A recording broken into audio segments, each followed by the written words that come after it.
Assalamualaikum warahmatullahi wabarakatuh. Alhamdulillahi rabbil alamin. Wabihi nasta'inu ala umurid dunya waddin. Wassalatu wassalamu ala ashrafil anbiya'i wal mursalin, Nabina Muhammadin wa ala alihi wa sahbihi ajma'in. Ya ayuhan nasu ittaqu rabbakumul ladzi khalaqakum min nafsin wahidah wa khalaqa minha zawjaha wa batha minhuma rijalan katsiran wa nisaa'a wattaqullaha alladzi tasaaluna bihi wal arham innallaha kana 'alaikum raqiba. Allahumma salli wa sallim ala nabiyyina Muhammadin wa ala alihi wa sahbihi ajma'in. Amma ba'd. Ibu-ibu yang mudah-mudahan senantiasa dirahmati oleh Allah Subhanahu wa taala. Alhamdulillah, bersyukur kepada Allah pagi hari ini kita dimudahkan hadir di tempat yang mulia ini. Dan saya kalau mengisi di ibu-ibu, saya menentukan jati diri saya. Karena passion saya itu ngajar ibu-ibu.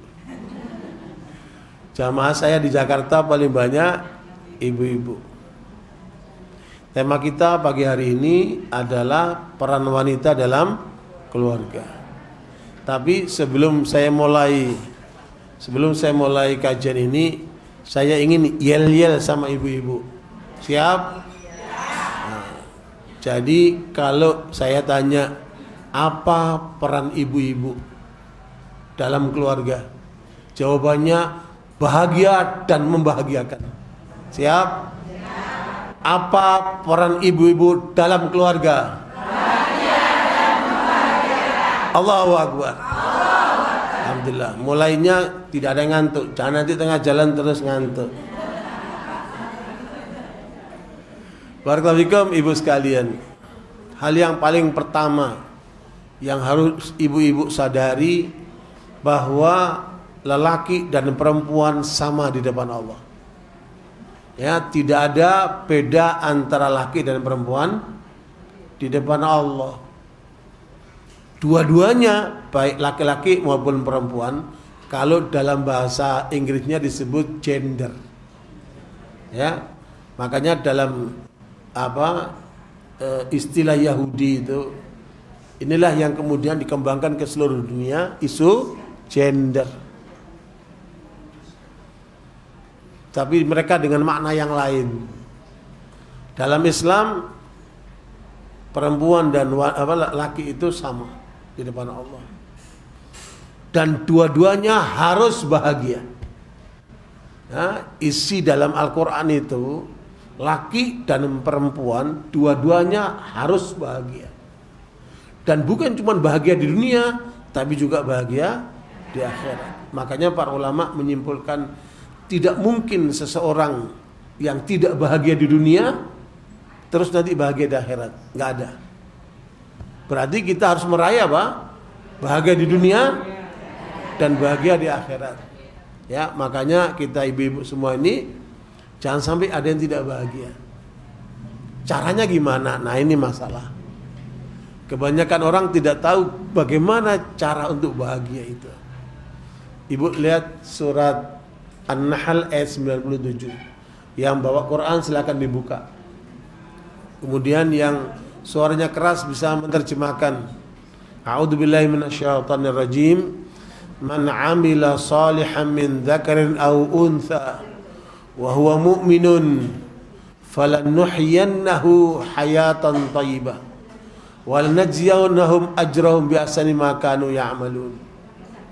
Surat An-Nahl ayat 97. Ya. Terjemah surah An-Nahl ayat 97. Ya. Barang siapa mengerjakan kebajikan, baik laki-laki maupun perempuan, dalam keadaan beriman, maka pasti akan kami berikan kepadanya kehidupan yang baik, dan akan kami beri balasan dengan pahala yang lebih baik dari apa yang telah mereka kerjakan. Kehidupan yang baik di mana? Di dunia, jangan surga dulu, dunia dulu, Bu. Ya, ibu-ibu harus bahagia di dunia, itu jaminan dari Allah. Tapi ada syaratnya. Tidak mungkin orang bahagia kecuali dengan dua syarat ini. Apa ibu? Banyak beramal soleh, banyak berkhidmat, banyak berbuat baik. Ya bu, dari mulai senyuman sampai bikin anak. Coba itu kan, ya bu, itu kan kebaikan semua. Makanya ibu-ibu jangan pelit senyum. Ini senyumnya aja pelit, apalagi duitnya coba itu. Ya, nah, banyak berbuat baik terus. Ya, tidak ada waktu kecuali ibu berbuat baik. Fa idza faraghta fansab wa ila rabbika farghab. Karena yang kita cari apa? Ridha Allah. Yang kita cari apa, Bu? Ridha Allah. Makanya terus berbuat baik. Kata Imam Syafi'i mengomentari ayat ini. Ya, sibuk-sibukkanlah dirimu dengan kebaikan-kebaikan. Ya.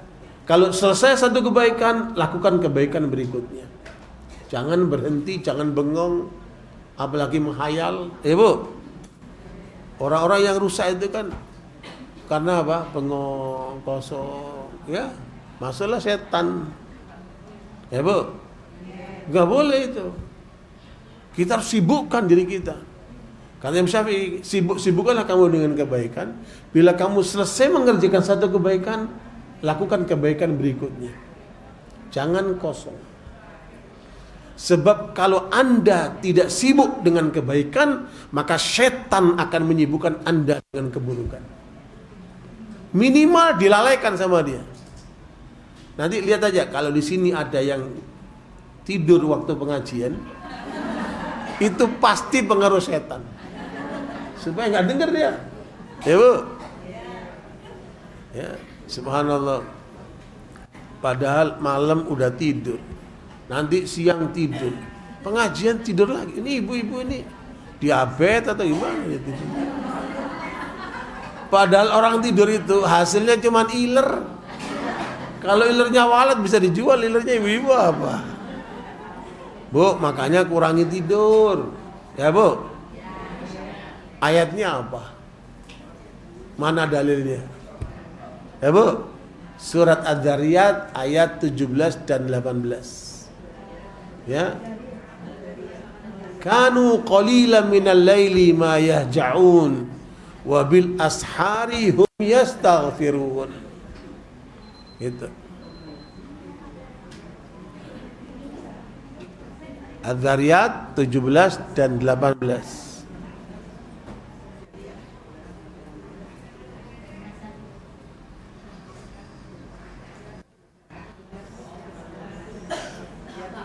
Ya.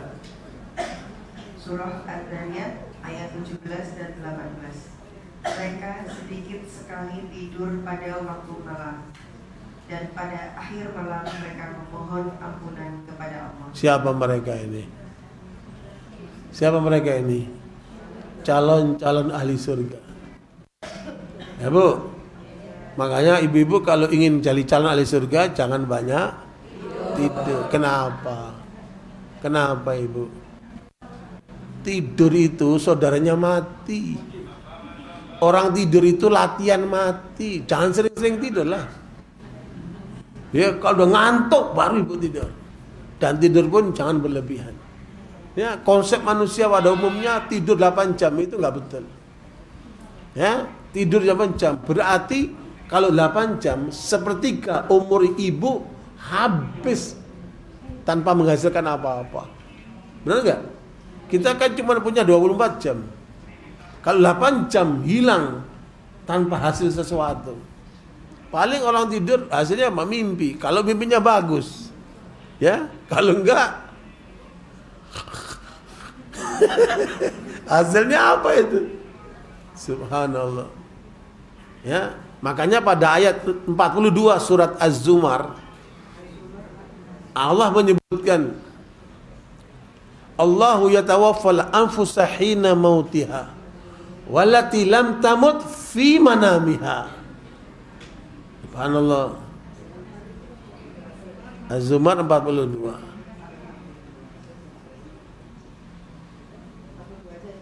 Ya. Surah Az-Zumar ayat 42. Allah memegang nyawa seseorang pada saat kematiannya dan nyawa seseorang yang belum mati ketika dia tidur. Maka dia tahan nyawa orang yang telah dia tetapkan kematiannya dan dia lepaskan nyawa yang lain sampai batas yang ditentukan. Sungguh pada yang demikian itu terdapat tanda-tanda kebesaran Allah bagi kaum yang berpikir. Ya Bu. Jadi nyawa kita di mana? Di tangan Allah, di genggaman Allah. Kalau sudah habis waktunya nggak dibalikin tuh nyawa. Tapi kalau masih dikasih jatah hidup, bangunlah. Makanya ibu-ibu kalau mau tidur bacanya apa? Jangan baca Doraemon. Baca apa Bu? Bismillahirrahmanirrahim. Ahya wa amut. Itu adalah doa sebelum tidur. Baik aku hidup, aku pun mati, aku pasrah kepadamu ya Allah. Ya. Inni aslamtu nafsi ilaika wa fawwadtu amri ilaika. Semua aku serahkan kepadamu ya Allah. Diriku, semua urusanku kembalikan kepadamu ya Allah. Subhanallah. Terus ibu kalau bangun tidur ngapain? Kalau bangun tidur ngapain Bu? Doanya apa? Nah, alhamdulillah ahyana, Allah telah menghidupkan lagi. Berarti tadinya ngapain? Mati kecil. Bukan mati suri ya. Orang tidur itu mati kecil. Dia sedang latihan mati dia. Makanya jangan-jangan sering latihan mati, ya. Makanya ibu-ibu waktunya harus produktif. Untuk apa tadi Bu? Untuk beramal. Ya Bu, untuk beramal. Coba saya cek sama ibu-ibu. Ibu-ibu pakai setan gepeng ini kira-kira berapa jam sehari?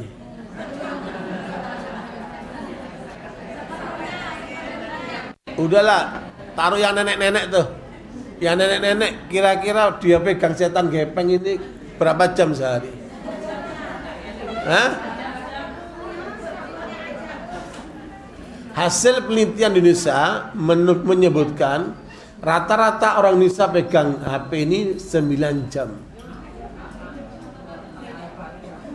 Ini nenek-nenek gini nggak ngantuk-ngantuk tuh. Kalau pegang gini nggak ngantuk-ngantuk tuh.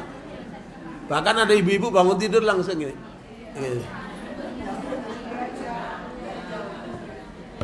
Sampai ada ulama di Mesir mengatakan, dulu ulama-ulama di masa lalu itu dekat dengan Al-Quran seperti orang sekarang dekat sama HP-nya.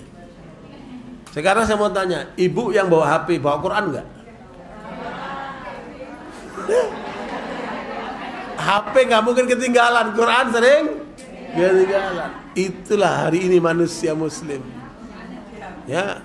Sudah tersihir sama setan gepeng ini. Ya Bu. 9 jam rata-rata pegang HP ini. Ya. Padahal ini cuma sarana, hanya yang penting-penting saja. Gak usah sampai tenggelam habis waktunya. Rugi amat. Kita ini umurnya pendek, Ibu. Jangan dihabisin waktu hanya yang sia-sia kayak gini kan. Yang penting-penting saja. Ya Bu. Nah, sekarang kita bandingkan berapa jam Ibu pegang HP, berapa jam ibu baca Quran? Jujur. Nah, Bu, kira-kira ibu hatam Quran berapa hari sekali? Bu? Hah? Sebulan, berarti one day one juz. Lumayan. Tapi itu bukan standar sunnah. Ya Bu, itu latihan untuk mencapai standar sunnah. Standar sunnah berapa hari Bu? Nabi mengatakan iqra'al Qur'ana fi thalath. Khatamkan Al-Quran dalam 3 hari. Sunnahnya itu Bu. Ya. Ibu bisa bayangkan kalau ibu-ibu ini dia praktekkan baca Quran sehari 10 juz, berarti 3 hari khatam Quran. Ya Bu, saya yakin gak begini nih. Saya yakin kalau pengajian gak mungkin pakai lipstik dia. Bu, orang kalau ngaji sehari 10 juz, 3 hari hatam Quran, nggak mungkin nenek-nenek ngaji pakai lipstik, nggak mungkin. Ya Bu. Udah nenek-nenek pakai lipstik kenapa? Biar nggak pucat Pak Ustadz. Nah itu alasannya. Bu, jangan lupa Ibu, hatamkan Quran 3 hari sekali. Kalau Ibu ngantuk, suka ngantuk baca kan? Kalau bawa HP nggak ngantuk, biasanya nggak akan ngantuk dia, ya kan? Tapi kalau baca Quran terus ngantuk. Ya Bu, perhatikan, Ibu bisa gunakan HP untuk murotal, dengerin murotal, ya. Apalagi kalau Ibu sedang menemukan orang-orang yang sedang sakit, apakah sakit di tempat tidur, apakah di rumah sakit, ya, Ibu dengarkan murotal di telinganya. Untuk apa Ibu baca Quran ini? Untuk apa Ibu? Karena ini adalah suplai jiwa-jiwa Ibu. Kenapa sekarang banyak orang merana? Ini peristiwa terakhir ini Bu, di negeri ini maju terutama Singapura. Banyak ibu-ibu, terutama orang-orang yang sudah tua, meninggal kesepian. Padahal hartanya banyak, apartemennya bagus, semua fasilitas ada, tapi dia hidup kesepian, merana. Dia nggak ikut pengajian-pengajian kayak gini. Kalau ibu-ibu datang ke pengajian ini, insya Allah terhibur semua ini kan. Ya, buktinya nggak ada yang tidur kan? Ya, bagus. Ya Bu. Nah makanya jangan sampai kita seperti mereka Ibu, hidup kesepian, akhirnya apa? Mati merana. Coba Ibu baca Quran, nggak ada begitu. Saya diundang ke rumah seorang jenderal hebat di Menteng. Ya, Menteng itu udah tempat orang-orang kaya lah di Jakarta itu. Ya, saya diundang pengajian. Habis selesai pengajian, keluarga itu bilang, Pak Ustadz tolong tengok orang tua kami. Oh iya, saya masuk ke kamarnya, Assalamualaikum. Saya bilang, sudah berapa lama ini begini nih? Sudah 3 bulan Pak Ustadz. Sudah tidak tahu siapa di depannya. Ya, 3 bulan, itu aja. Ya Bu. Kemudian saya dekati telinganya, saya bacakan Al-Quran. Dia apa? Kayak terhentak-hentak. Kaget orang keluarganya itu. Ada respon Pak Ustadz, ada respon Pak Ustadz. Saya bacain Quran terus. Tapi kalau saya bacain terus, saya nggak pulang-pulang kan. Saya bilang lanjutkan dengan murotal. Lanjutkan dengan murotal. Pengajian berikutnya, habis selesai pengajian, saya mengunjungi bapak itu. Dibukain pintu, Assalamualaikum, sudah duduk seger itu. Subhanallah. Jiwanya hidup dia. Makanya ibu-ibu jangan waktunya itu sia-sia Ibu. Ya. Fa idza faraghta fansab. Ya. Dan terutama ibu-ibu jangan jauh dari Al-Qur'an ini. Ini adalah apa Bu? Gizi buat jiwa kita Ibu. Jangan jauh dari Al-Qur'an. Makanya ibu kalau sedih, masalah ada apa, wudu baca Quran. Ibu akan menemukan ketenangan jiwa Ibu. Ya, enggak usah ke psikolog, enggak usah apa. Ini di sini obatnya. Dalilnya mana? Nah, ini kan dalilnya mana? Ya, Bu, surat Yunus ayat 57 dan 58. Ya ayyuhan nas qad ja'atkum mau'izatun mir rabbikum wa shifaa'un lima fis sudur wa hudan wa rahmatun lil mu'minin qul bi fadlillahi wa bi rahmatihi fabidzalika falyafrahu wa khairum mimma yajma'un. Luar biasa itu. Yunus ayat 57-58. Terjemah surat Yunus ayat 57-58. Wahai manusia, sungguh telah datang kepadamu pelajaran Al-Quran dari Tuhanmu, penyembuh bagi penyakit yang ada dalam dada, dan petunjuk serta rahmat bagi orang yang beriman. Katakanlah Muhammad, dengan karunia Allah dan rahmatnya, hendaknya dengan itu mereka bergembira. Itu lebih baik daripada apa yang mereka kumpulkan. Apa itu makna gembira, Bu? Bahagia. Al-Quran mengajarkan kita supaya bahagia. Ibu-ibu jangan sedih, Bu. Jangan tenggelam dengan masalah-masalah yang membuat ibu sedih. 70% penyakit karena pikiran. Dan tandanya apa? Itu perut, dikit-dikit aku lambungku sakit ini. Stres itu semua. Itu karena pikiran semua. Mayoritas manusia hari ini kena penyakit anxiety. Apa itu anxiety? Cemas, galau, khawatir dalam hidup ini. Ya? Ngapain? Udah, kita punya Allah, kita pasrahkan sama Allah. Ma asaba min musibatin illa biidznillah wa man yu'min billahi yahdi qalbah. Ya? Coba itu lihat surat At-Taghabun ayat 11, Ibu. At-Taghabun ayat yang ke-11. Ya. Jadi tidak ada alasan untuk kita sedih, Ibu. Silakan.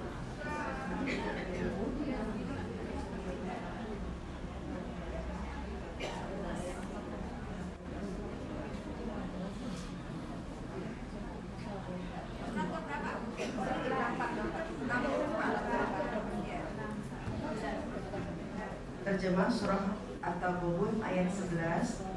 Tidak ada suatu musibah yang menimpa seseorang kecuali dengan izin Allah. Dan barang siapa beriman kepada Allah, niscaya Allah akan memberi petunjuk kepada hatinya. Dan Allah Maha mengetahui segala sesuatu. Ibu ketika bahagia atau sedih itu pusatnya di mana? Tapi menurut Dr. Aisyah Dahlan, itu orang Dahlan itu, dia bilang bahagia itu ada di sini, kata dia. Orang kalau senyum 7 menit, 3 menit nanti bisa bahagia. Ini ilmu barat, Ibu. Bukan bersumber dari Al-Quran. Ibu kalau bahagia megang jidat, megang dompet, atau megang dada. Ibu megang apa? Iya kan? Makanya Allah bilang, Allah kuatkan imanmu itu supaya kamu siap menghadapi segala musibah. Kan? Subhanallah. Jadi ibu sekalian, makanya sekali lagi ibu harus bahagia. Dan apa tadi, Bu? Membahagiakan orang lain. Subhanallah. Caranya gimana, Ibu tadi? Banyak beramal. Banyak beramal. Ibu lagi jalan, naik mobil kayak, naik angkot kayak, naik apa kayak. Ya, Bu, ada pengemis di jalan. Bu, minta duit buat makan. Ya, Bu, Ibu ada warna merah, ada warna biru, ada hijau, ada ungu, ada coklat, ada abu-abu. Kasih yang mana, Bu? Parah. Orang Surabaya pelit begitu ya. Bu, anggap dia itu saya. Anggap dia itu kita, Ibu. Kalau kita yang ngalami seperti itu, gimana perasaan Ibu kalau cuma dikasih 2.000? Ya. Tapi ketika Ibu dikasih 100.000, si pengemis dikasih 100.000, apa yang dirasakan? Waduh, ngomong kakean. Makasih Pak, makasih Bu. Ya kan? Makanya jangan pelit. Ibu-ibu jangan pelit. Kadang-kadang saya heran lihat ibu-ibu itu. Pakaian yang sudah nggak dipakai disimpan sampai bulukan coba. Mau dikasih orang kenapa? Barang-barang disimpan. Ya Allah, sampai rumahnya, aduh, kayak kapal pecah. Kan sih orang kenapa? Kalau perlu orang perlu, jangan kasih yang bekas, kasih yang baru. Bu, anggaplah orang yang butuh itu kita sendiri. Gimana perasaannya? Ya, Bu, saya punya teman itu setiap hari sedekah 5 juta. Setiap hari dia sedekah 5 juta. Gak usah ngomong akeh. Jiwanya yang kaya dia. Sekarang berapa banyak orang kaya di Indonesia ini? Bisa dia bersedekah setiap 5 juta? Padahal dia miliar dan mungkin triliuner dia. Tapi jiwanya miskin. Coba kalau kita jiwa kaya, nggak begitu. Makanya seluruh filosof di dunia ini, Bu, tidak pernah sepakat dalam satu hal. Filosof itu kan orang pintar-pintar tuh, Bu. Tidak pernah sepakat dalam satu hal. Mereka sepakat dalam satu hal saja. Apa? Kalau kamu ingin bahagia, bahagiakan orang lain. Keren banget kan? Kalau ingin bahagia, bahagiakan orang lain. Dan siapa yang paling pantas untuk dia bahagiakan, Bu? Siapa yang paling pantas dibahagiakan? Orang tua kalau belum punya suami. Kalau udah punya suami? Kalau ibu masih punya orang tuamu dulu kan. Tapi kalau ibu sudah punya suami, siapa dulu? Suamimu. Karena orang tuamu sudah menyerahkan kamu kepada suamimu. Gitu. Saya naik angkot, naik Grab, Bu, ya. Si Grab itu cerita. Sampai pada titik saya doakan istri saya biar mati, Pak Ustadz. Kenapa kamu doain istrimu buat biar mati? Habis dia ngomong terus nyakitin, daripada kebanyakan dosa mendingan mati katanya. Coba itu. Bu, saya punya teman sampai cerai sama istrinya, Bu. Ngomong terus kayak kaset. Astagfirullahaladzim. Pusing tuh laki. Satu lagi teman saya punya istri, sampai dia bilang saya kepingin beliin obat supaya dia ngomong. Yang ini kelebihan, yang ini kekurangan. Bu, sedang-sedang aja, ya kan? Man kana yu'minu billahi wal yawmil akhir falyaqul khairan aw liyasmut. Ngomong yang baik atau dan kalau ngomong mikir dulu atau ngomong dulu? Bener tuh. Ya, Bu. Coba mikir dulu, nggak akan sembarangan ngomong. Ya, gara-gara ngomong goblok, akhirnya hilang jabatannya. Ya, karena ngomong nggak dimikir nih. Ya. Itu contoh ya, Bu, ya. Nah, barakallahu Ibu sekalian. Jadi kalau ingin bahagia, jangan lupa, Bu, dekat dengan Bu, sebelum jadi suami, sebelum jadi istri, sebelum jadi apa-apalah itu. Laki maupun perempuan di hadapan Allah sama. Itu yang harus kita selalu ingat. Ya, Bu, dua-duanya harus bahagia. Ya, caranya gimana? Apa, Bu? Banyak beramal. Banyak, Bu? Banyak beramal. Terus amalnya dasarnya apa? Itu yang pertama tadi kita bahas tadi itu. Surat An-Nahl. Makanya surat An-Nahl itu, Bu, disebut dengan surat nikmat-nikmat. Ibu kalau ingin paham tentang nikmat Allah yang begini luas, pelajarilah surat An-Nahl. Ya, Bu. Nah, barakallahu Ibu sekalian, kalau kamu berbuat itu dasarnya apa? Ibu berkhidmat sama suaminya. Ibu menghormati tamunya. Ibu berbuat sama teman-temannya. Ibu ngasih sumbangan sama pengemis. Itu landasannya apa? Dasarnya apa? Motivasinya apa? Bu? Apa motivasinya, Bu?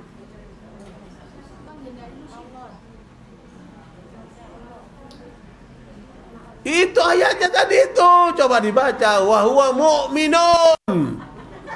Landasannya harus karena Allah. Ibu kalau berbuat karena Allah, ya, Bu, nikmat.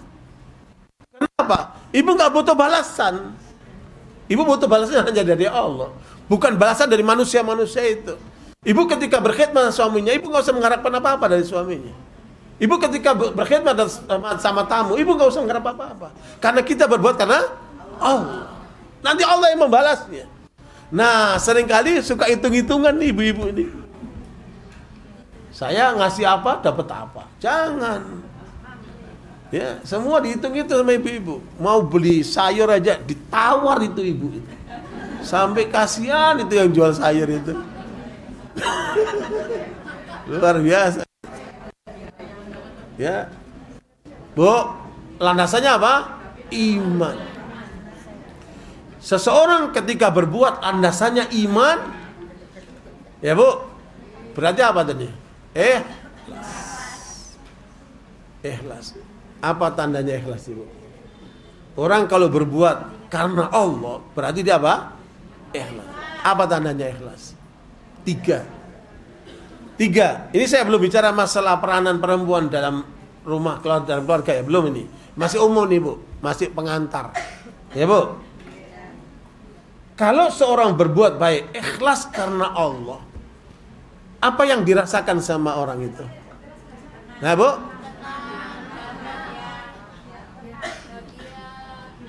bener nggak itu? Hah? Masya Allah, Masya Allah, Masya Allah. Betapa beruntungnya suami dapat ibu kayak gini. Tapi nggak tahu prakteknya. Bu, ibu pernah ngambek nggak? Ngambek itu tandanya tidak ikhlas. Bagaimana tenang tapi ngambek? Mana bisa? Ibu-ibu itu kalau ngambek persis mobil mogok, maju nggak bisa mundur. Dan lihat penampilan ibu itu kalau ngambek jelek. Coba ngaca lah Bu. Kalau ibu ngambek coba ngaca itu. Terus mukanya nggak enak dilihat, ya Bu. Makanya ngambek itu tanda tidak ikhlas. Kenapa? Kecewa. Ngambek itu apa itu? Ekspresi.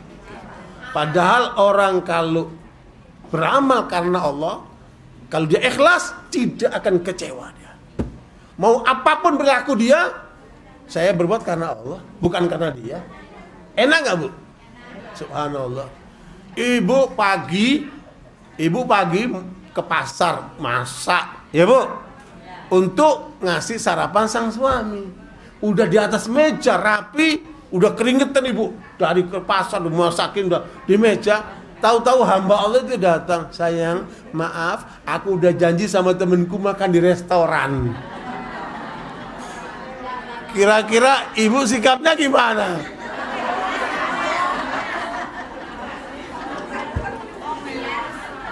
Ini nih kayak gini. Mana bisa bahagia kalau begini-gini? Iya Bu. Subhanallah. Kesel, ngambek, marah, terus mukanya cemberut. Ini yang udah kena stres, kena apa? Stroke. Nanti klik, terus nanti suaminya kawin lagi. Rugi amat Ibu. Coba dipikirin lah Ibu. Jangan emosional. Ibu, yang heran saya, ibu-ibu itu kalau nangis ngaji nangis susah, sholat nangis susah. Tapi kalau nonton sinetron nangis itu banyak ibu-ibu. Aneh itu kan? Ya Bu. Makanya ibu sekalian, kalau terjadi seperti itu, apa yang harus kita lakukan? Ya sudah, saya berbuat karena Allah. Kamu nggak makan nggak apa-apa. Saya kirim ke satpam, saya kirim ke tetangga, saya kirim ke orang lain. Selesai kan? Coba kali mau, akhirnya darahnya naik, terus kena stroke. Wassalam Ibu. Ya, Bu, istri masih mau ngerawat suami, tapi suami belum tentu siap ngerawat istri. Dari 1000 orang mungkin bisa dihitung dengan jari, kan? Makanya ibu harus sehat. Ibu-ibu harus sehat.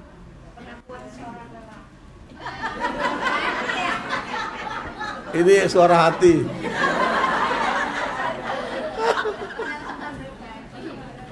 Bu, mau diganti udah terlanjur ya Bu ya. Ya udah, diterima apa adanya. Bu, yang bisa itu adalah merubah perilaku dia. Kapan lelaki itu bisa berubah perilakunya? Ya, jangan lihat lelaki itu, lihat perilaku ibu. Saya ditanya sama orang bule. Orang bule ini mu'alaf, nikah sama lelaki muslim. Dia berharap dibimbing sama laki muslim ini, tapi justru lelakinya tidak menunjukkan nilai-nilai Islam. Ibu ini sedih, ngelapor ke saya. Gimana sikap saya sebagai istri menghadapi laki seperti ini? Tidak jarang loh ya, perempuan diuji oleh Allah dengan suami yang seperti ini. Mungkin malas sholatnya, mungkin cari hartanya halal haram, ya, mungkin perilakunya kadang nggak benar, atau salah pergaulan, atau apalah namanya. Bisa jadi kita diuji oleh Allah dengan suami seperti ini. Benar nggak, Bu? Terus apa yang Ibu lakukan? Kalau lah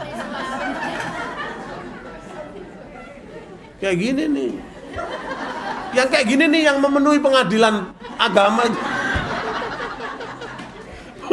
70% perceraian itu ya kayak gini nih modelnya. Ya. Astagfirullahaladzim. Mainnya potong kompas coba.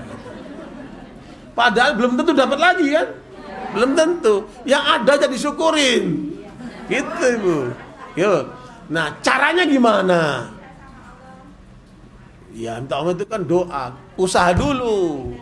Kan ikhtiar dulu, usaha dulu. Ya, Bu. Apa saya jawab sama perempuan bule ini? Be kind to your husband. Your husband must be king for you. Kamu rubah dirimu dulu. Jadilah kamu ratu buat suamimu. Nanti kamu lihat apa perubahan suamimu terhadap kamu. Dia akan jadi raja buat kamu. Kamu rajakan dia. Dia rubah semua. Dia nggak salahkan suaminya. Dia perbaiki dirinya. Dia perbaiki dirinya. Sampai lelakinya itu sadar. Waduh, saya salah. Ya, akhirnya dia merubah dirinya sampai terakhir istrinya itu menceritakan sama saya, alhamdulillah suami saya sudah sadar. Sekarang dia pegang kuncinya masjid. Coba itu kan, keren banget. Itu kenapa itu? Usaha dari istrinya. Makanya jadi istri jangan pasrah aja. Ya kan? Kalau Anda nggak beres, ayo kita perbaiki, koreksi diri. Jangan suka nyalain orang. Kebanyakan kan orang menyalin orang. Boleh cerita nggak dikit? Boleh. Ini kejadian. Jadi ada ibu-ibu yang diuji oleh Allah, dia udah punya anak nih. Diuji oleh Allah, suaminya di PHK. Sehingga nggak punya penghasilan. Berbulan-bulan nyari kerja nggak dapat. Sampai timbul malas nih laki. Banyakan tidur, banyakan justru nggak bantu istrinya, ya, malas. Sementara yang cari duit istrinya, yang ngurus rumah tangga istrinya, yang ngantar anak sekolahnya istrinya. Si lakinya ini ongkang-ongkang kaki. Ya, kesel lah ibu ini. Akhirnya dia lapor sama seorang kiai, Pak Kiai, saya sudah nggak kuat sama suami saya. Dia udah berapa bulan nggak kerja, ya, di PHK, nggak menghasilkan. Saya capek, saya yang kerja cari duit, saya ngurus rumah tangga. Sementara dia enak-enakan di rumah, ongkang-ongkang kaki seperti itu.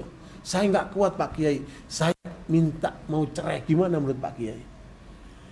Artinya perempuan ini masih berakal, dia masih musyawarah, kan? Makanya kaidah mana dima manistakhara wa makhaba manistasyara. Itu kaidah ibu pegang. Tidak akan pernah menyesal kalau orang itu sholat istikharah, minta petunjuk sama Allah, dan tidak akan gagal kalau orang itu bermusyawarah. Kalau mau ambil tindakan sesuatu, jangan ambil tindakan segera, tapi musyawarah dulu sama orang yang punya kemampuan mencarikan jalan keluar. Paham, Bu? Karena tidak ada dari kita ini nggak punya masalah. Lihat ini mukanya masalah semua nih kan. Ya, Bu, kita ini hidup banyak masalah. Ya, Bu, tinggal bagaimana menyelesaikan masalah itu dengan baik. Tadi itu. Ya, Bu, harus lanasnya apa? Ikhlas. Itu. Nanti saya teruskan lagi ikhlas itu. Saya belum selesai. Saya ceritakan ini supaya nggak terputus, Bu, ya. Akhirnya apa jawaban kiai ini? Apa jawaban kiai ini? Keren banget. Boleh ibu minta cerai, tapi tunggu hari ke-7. Dia cerita itu sudah hari ke-3. Jadi udah ke-3. Ya. Kalau hari ke-7 ibu pegangi, jalankan nasihat saya, nanti hari ke-7 silakan ibu ambil cerai. Ya. Apa yang diusulkan sama kiai ini? Ibu laksanakan sebelum tidur, ibu cium tangannya dan minta ridho suaminya. Bayangkan udah nganggur, ya bu, jengkelin, suruh cium tangannya minta ridhonya sebelum tidur. Coba itu ibu. Hebat nih Pak Kiai ini. Ibu rela nggak melakukan itu? Udah nggak usah yang kayak gini nih jengkelin nih. Yang normal saja. Ya bu. Saya ajarkan sama ibu-ibu di Jakarta, kalau mau jadi wanita ahli surga, itu salah satu syaratnya itu sebelum tidur cium tangan suamimu terus bilang I'm ready. Ya bu. Tapi ada yang jalanin. Cerita sama saya, salah seorang ibu bilang, Pak Ustadz saya jalanin. Sebelum tidur saya cium tangan suami saya, kemudian saya bilang I'm ready. Tapi reaksi suami saya dipegang jidat saya, tumben anget katanya. Tuh kalau suaminya nggak ngaji kayak gitu tuh, makanya kasih pengertian dulu. Kasih mukadimah dulu bu. Saya yakin nih sebagai laki nih ya. Saya yakin kalau pengajian ini selesai, cukup ibu praktekkan nanti malam sebelum tidur cium tangan suaminya, minta ridhonya, terus ibu bilang I'm ready. Ya bu. Ibu lihat apa reaksi suami ibu.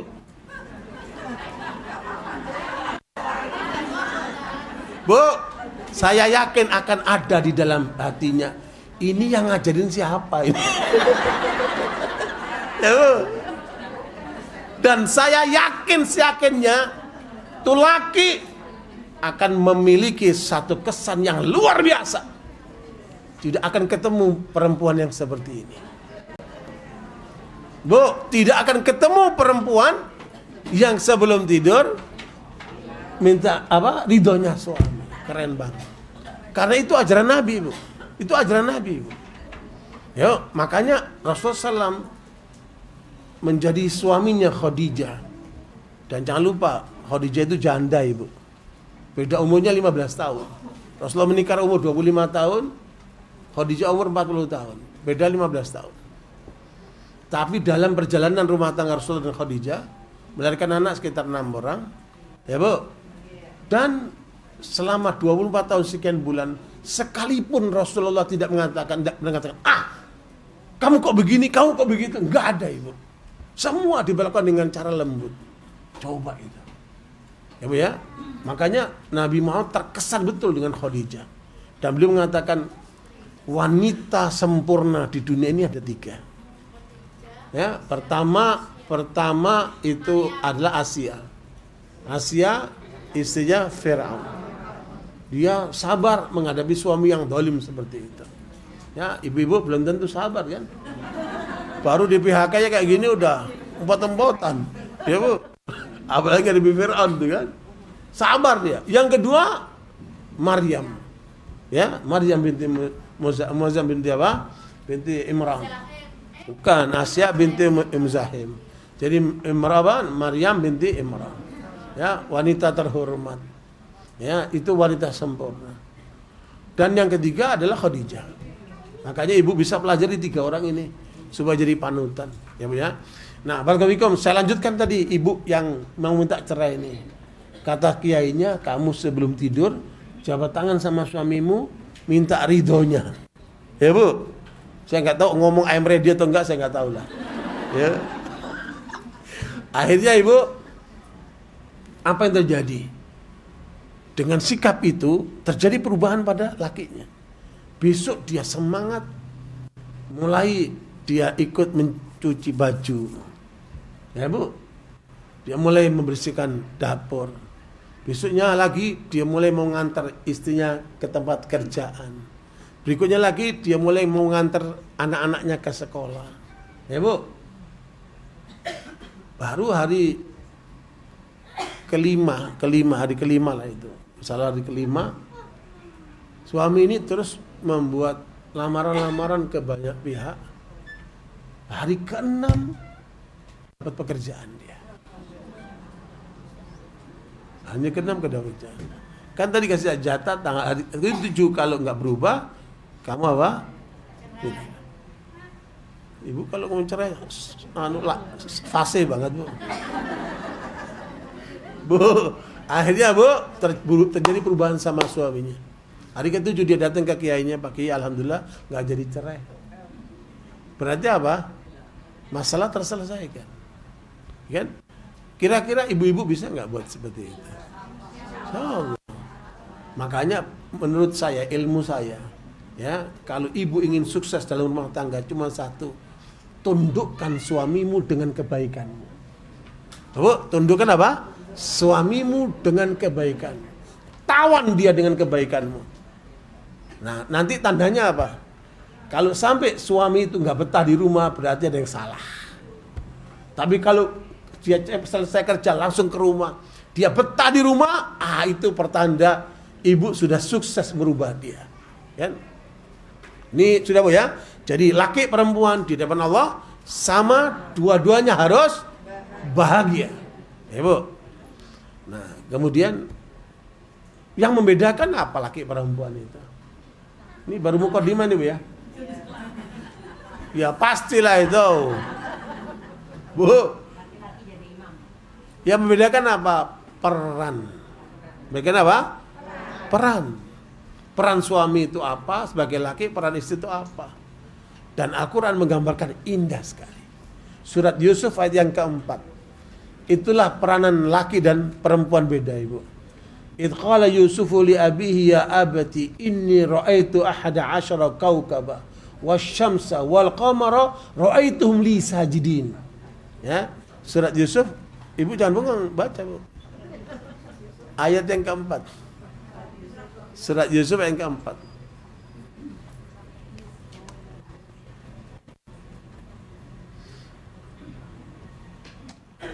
Surat Yusuf ayat yang keempat.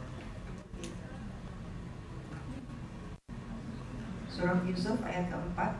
Ingatlah ketika Yusuf berkata kepada ayahnya, wahai ayahku, sungguh aku bermimpi melihat 11 bintang, matahari dan bulan. Kulihat semuanya sujud kepadamu. Apa itu bintang? 11 bintang itu apa?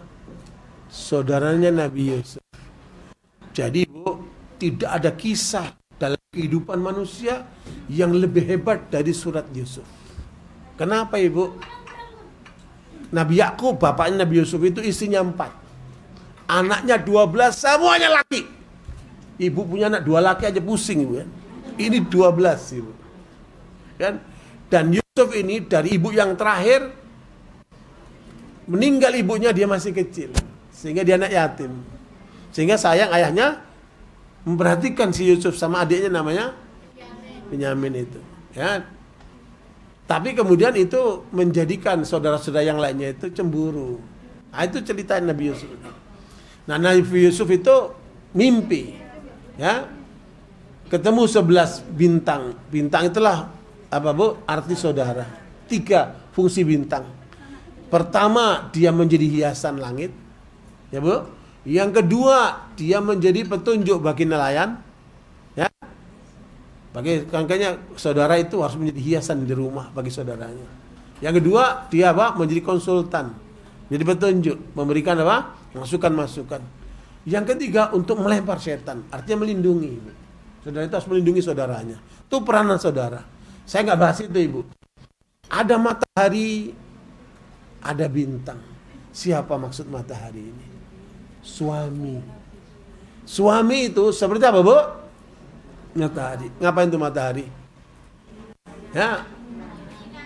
Terus dia bukan cuma sekedar menyinari, ya, Bu, dia menyebarkan ultraviolet. Dia memberikan kehidupan dalam.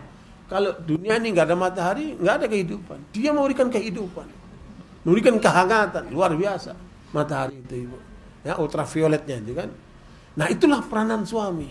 Makanya sarankan sama suami Ibu, kamu seperti matahari, pagi bergerak, maghrib sudah pulang. Gitu. Ya, Bu. Ada laki-laki sudah waktunya pulang, nggak pulang-pulang dia. Ya, Bu. Betah di kantor. Bahkan alasan rapat lah, alasan apa, pulangnya malam. Ya, keliru laki yang gitu itu. Ya, kalau mengikuti pola yang benar, laki itu seperti matahari. Maghrib sudah pulang. Ya Bu, coba Ibu lihat. Saya mau tanya sama Ibu. Ini dua makhluk Allah yang perilakunya beda sehingga menghasilkan sikap yang beda. Ibu, saya mau tanya, mana menurut Ibu yang lebih banyak, kambing atau anjing? Kambing kelihatan banyak kan? Dan kambing itu berkah Ibu. Kambing halal, anjing haram. Ya Bu, setiap kambing lahir itu 2 maksimal 3. Anjing kalau lahir rata-rata 5 sampai 7. Menurut logika harusnya banyakkan mana? Banyakkan anjing. Tapi kenyataannya karena kambing itu berkah. Apa yang membedakan perilaku kambing sama anjing? Kambing itu Bu, maghrib sudah pulang. Lihat itu burung, ayam, semua makhluk-makhluk maghrib sudah pulang. Ya, lihat burung sampai yang namanya walet itu berjalan jauh bermil-mil dia, maghrib sudah pulang. Makanya yang pulang malam cuma burung hantu. Bilangin sama suamimu, kamu jangan jadi burung hantu. Gitu. Subhanallah. Kambing itu hanya masalah waktu saja. Dia berkah dia. Maghrib sudah pulang. Sebelum subuh sudah ngembek dia. Udah bangun dia. Makanya berkah itu kambing.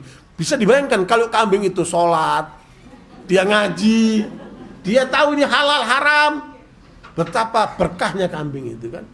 Padahal cuma masalah waktu saja. Allah tunjukkan betapa berkahnya kambing. Tapi kalau anjing tidak. Malam gonggung melulu. Nanti menjelang subuh baru tidur dia. Anjing itu. Ada nggak orang kayak gitu? Alhamdulillah, ya Bu. Subhanallah, perilakunya kayak anjing gitu. Bukan anjing lah, perilakunya. Dia manusia juga. Ya Bu. Tapi jangan ikuti perilakunya seperti itu. Ya Bu. Makanya laki itu seperti matahari. Maghrib sudah pulang. Subhanallah. Kemudian ibu-ibu seperti bulan. Ya, ibu-ibu seperti bulan. Bulan itu Bu, apa peranannya? Dia bukan menyinari dia. Tapi apa Bu? Hah? Menerangi dia. Bukan mengayomi, menerangi. Ya, dimenerangi dia. Ya Bu. Makanya bulan itu awalnya kecil tumbuhnya. Kemudian jadilah purnama. Kemudian mengecil lagi. Ya Bu. Makanya kalau bisa ibu-ibu selalu purnama. Keren banget. Ini kebanyakan ibu-ibu jam 7 sudah. Lah ini bulannya gerhana ini. Ya Allah. Bu, maghrib sudah seger, wangi menyambut kedatangan suaminya. Kira-kira laki yang dapat istri kayak gini nih, kira-kira seperti apa dia perasaannya? Ya, walau kayak dapat ratu dia. Luar biasa Ibu. Ya, makanya subhanallah, seringkali masalah itu di mana Ibu? Di diri kita. Tapi kita sukanya nyalain orang lain. Gitu. Nah, maka bikum itu makanya masing-masing punya peran nih kan. Matahari dan bulan masing-masing punya peran. Tetapi Ibu lihat kan ketika matahari terbit, bulan muncul, sampai kemudian terjadi peristiwa bulan tenggelam, matahari terbit lagi. Jadilah indah kehidupan ini kan. Yang enggak indah ketika kemudian dua peranan ini benturan. Dua-duanya mau jadi matahari. Muskil itu. Makanya Bukhari mengatakan kullukum ra'in wa kullukum mas'ulun an ra'iyatihi wa zawjatum mas'ulatun an baiti zawjiha. Ya, masing-masing punya tanggung jawab. Suami tanggung jawab kepada seluruh rumah tangganya. Istri tanggung jawab dalam rumah suaminya. Jadi kalau suami itu merasa nyaman, rumah tangganya sudah beres di tangan istrinya, jadi dia akan fokus bagaimana mencari rezeki yang halal untuk bisa membahagiakan istri dan anaknya nanti. Itulah arti apa Ibu? Sakinah, mawaddah, warahmatullahi. Apa maksudnya Ibu? Apa maksudnya Ibu? Ya. Sakinah itu adalah pemberian dari Allah. Karena suami istri ini menikah dengan cara Islam. Nah, itu pemberian dari Allah, Ibu. Makanya orang yang menikah tidak dengan cara Islam gak akan dapat sakinah seperti orang yang menikah dengan cara Islam. Itu pemberian dari Allah. Namanya apa? Sakinah. Ya. Nah, kemudian mawaddah. Apa itu mawaddah? Dua pihak. Istri mencintai suaminya, suami mencintai dua pihak. Semakin dalam cintanya, dan cinta itu ada 12 tahapan, Ibu. Ya. Pertama namanya mahabbah, tengah-tengah itu namanya mawaddah, nanti ujungnya namanya khullah. Ya, ini tingkatan yang dimiliki oleh hanya Nabi Ibrahim dan Nabi Muhammad SAW. Cintanya kepada Allah sampai kepada Khalilullah. Khullah dia. Itu tingkatan cinta yang tertinggi. Seperti apa, Ibu? Ibrahim disuruh sembelih itu anakmu. Padahal sekian lama menunggu Ismail lahir. Tapi karena itu perintah Allah, dia jalankan. Dan tidak mungkin Allah mencelakakan hambanya. Dia laksanakan, mau disembelih. Digantilah apa? Hewan kurban itu kan. Itu sudah bukti. Sekarang pertanyaannya, bukti ibu cinta sama suaminya apa? Ibu bukti cinta sama suaminya apa? Hah? Memang lahir aja, gak dikerjain. I love you forever. Bener gak itu? Ada gak orang yang bilang I love you forever? Aku sayang, mati hidupku demi kamu sayang. Palsu. Bu, harusnya apa, Bu? Aku cinta kamu karena Allah. Nah, itu tadi supaya apa? Ikhlas tadi itu. Sidang gak kecewa dia. Artinya kalau seseorang cinta karena kepada pasangannya apa adanya, tidak menuntut lebih, terima apa adanya, kelebihan maupun kekurangannya, itulah pasanganmu. Kalau mau cari yang sempurna nggak ketemu, ya Bu. Yang ada kita syukurin, ya Bu. Ada ibu-ibu cantik sekali, dapat laki pendek, pesek, hitam, keriting.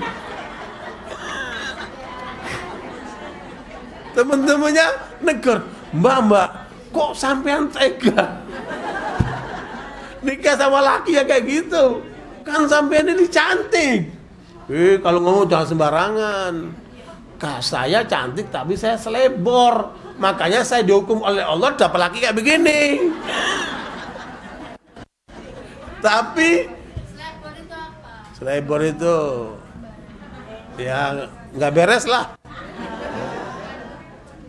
Ya Bu, tukang pacaran. Terus, tapi dia ini orang soleh. Karena soleh, dikasihlah Allah cantik seperti saya gitu. Jadi ala kulli hal itu cerita, belum tentu benar juga, saya nggak tahu. Tapi ada di kitab namanya Al-Mustatraf.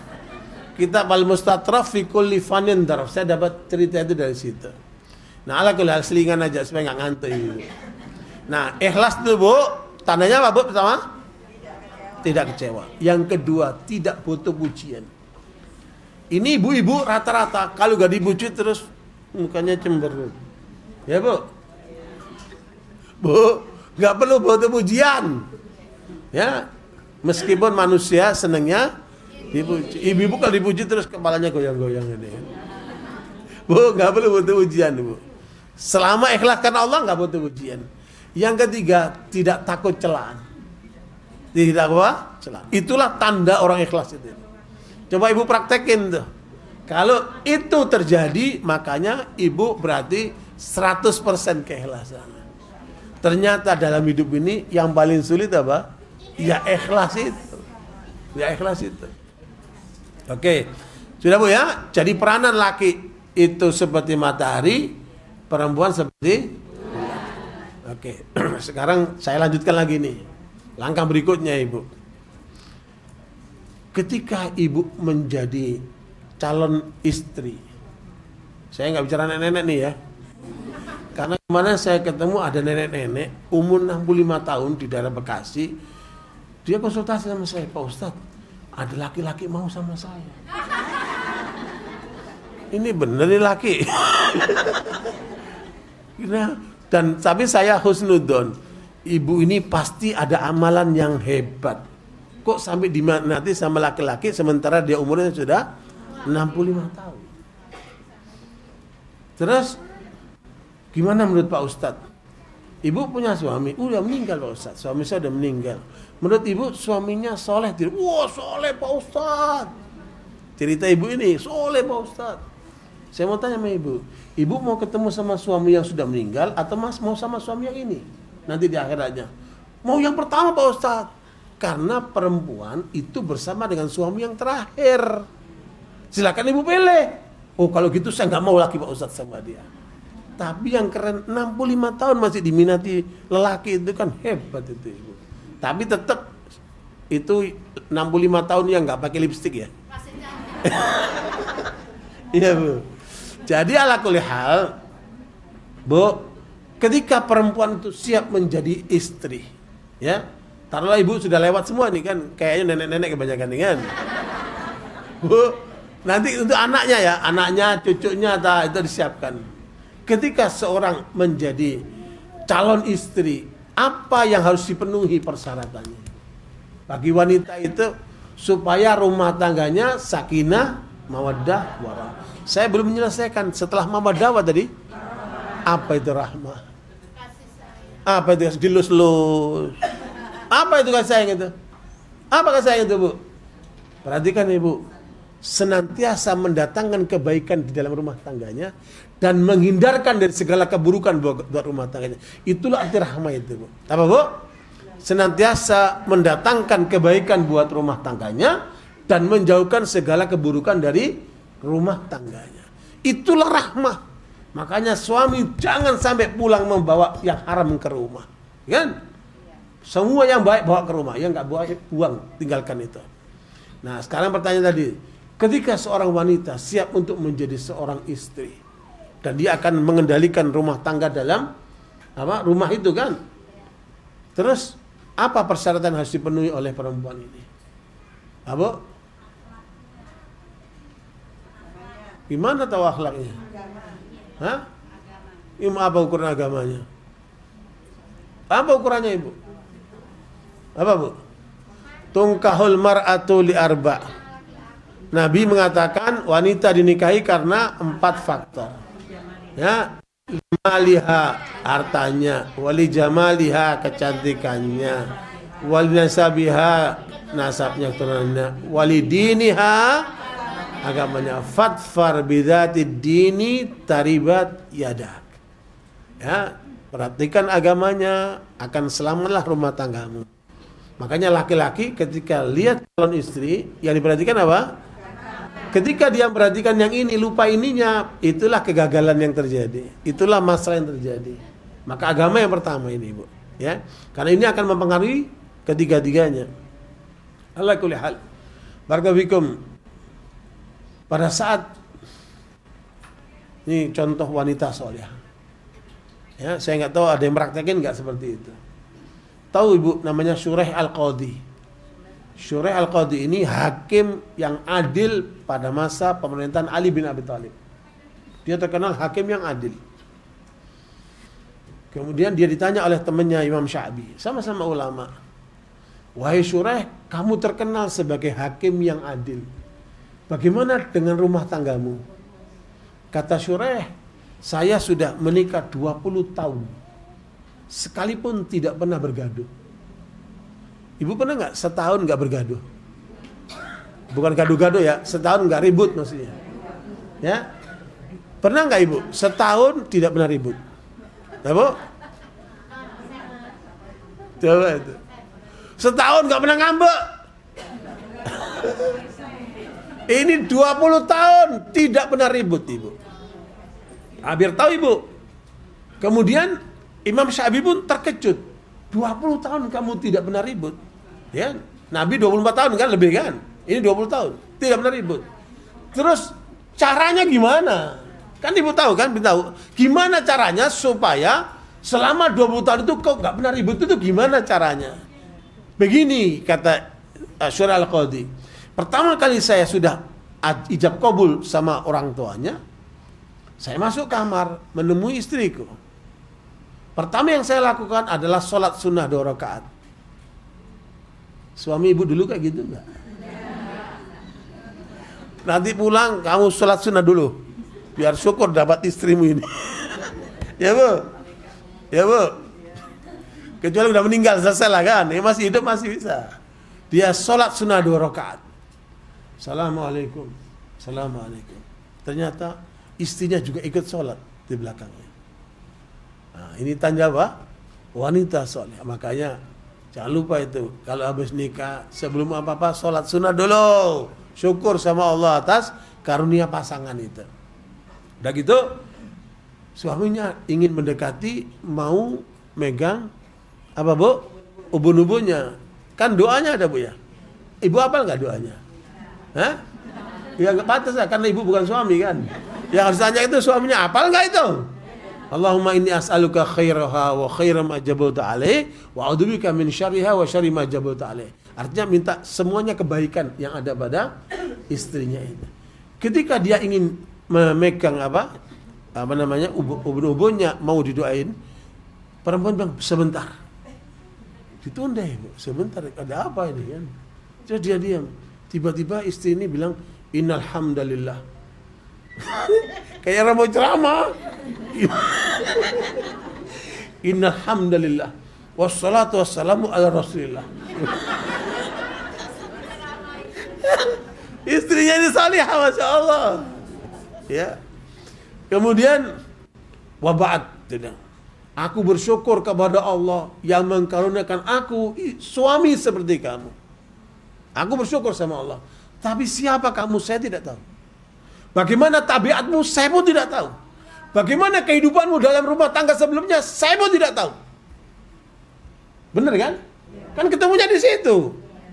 Ya bu, ibu jangan bayangin waktu ibu pengantin baru dulu ya. Ya bu, astagfirullahaladzim. Terus sampaikan kepada aku, kata istrinya ini, apa yang kamu sukai aku akan jalankan, dan terangkan apa yang kamu tidak sukai aku akan hindari. Wassalam. Jadi dia minta penjelasan apa saja sih list yang kamu sukai, apa saja list yang kamu tidak sukai. Keren banget nih perempuan. Wassalam. Ya bu, suaminya jawab, suaminya ulama. Innal hamdalillah. Ini pengantin, subhanallah, ceramah-ceramah nih bu. Ya, innal hamdalillah. Wassalatu wassalamu ala wa ba'd. Saya suka ini. Saya nggak suka ini. Wassalam. Terus dia kasih ubun-ubunnya, dia doain. Sejak itu sampai sekarang sudah 20 tahun tidak pernah ribut. Kenapa? Nah seringkali yang menjadikan keributan keinginan suami kita nggak cocok dengan keinginan kita. Keinginan kita nggak cocok dengan dia, benturan. Akhirnya apa? Itu. Nah, coba nanti masih bisa diperbaiki lah, kalau meskipun udah tua-tua gini masih bisa diperbaiki. Ya bu, mencocokkan keinginan. Ya bu, kalau keinginan cocok, insya Allah mudah selesai lah urusan itu kan. Nah, tinggal begini bu, udah selesai nih, udah nikah nih bu. Terus ibu nikah untuk apa? Ibadah apa? Ya bu, ibadah bikin anak, iya kan? Tuh surat Asy-Syura 49-50. Lillahi mulkus samawati wal ard. Yakhluqu ma yasha. Yahabu liman yasha'u inatha wa yahabu liman yasha'u dzukura aw yuzawijuhum dzukrana wa inatha wa yaj'alu man yasha'u aqima innahu alimun qadir. Asy-Syura 49-50. Ya.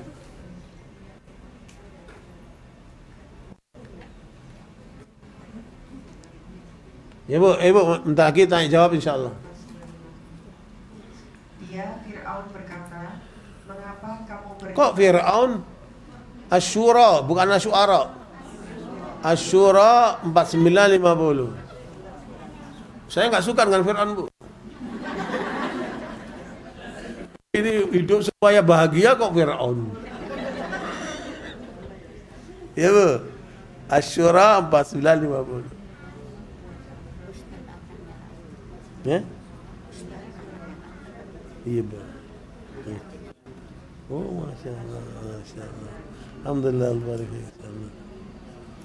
Surah Asy-Syura ayat 49 dan 50. Iya. Milik Allah lah kerajaan langit dan bumi. Iya. Dia menciptakan apa yang Dia kehendaki, memberikan anak perempuan kepada siapa yang Dia kehendaki, dan memberikan anak laki-laki kepada siapa yang Dia kehendaki. Atau Dia menganugerahkan jenis laki-laki dan perempuan dan menjadikan mandul siapa yang Dia kehendaki. Dia Maha mengetahui, Maha kuasa. Ya, Bu. Jadi dalam rumah tangga ada 4 keadaan. Suami istri yang dikasih oleh Allah anak semuanya perempuan. Ada nggak? Ada. Suami istri dikasih anaknya semuanya laki. Ada nggak? Nah, begitulah kebesaran Allah. Ada suami istri dikasih lengkap laki dan perempuan. Ada nggak? Dan yang keempat, tidak dikasih anak sama sekali karena mandul. Ada kan? Ada. Menurut ibu-ibu, paling menarik buat ibu-ibu yang mana? Hah? Menurut ibu-ibu yang paling ibu kehendaki yang mana? Hah?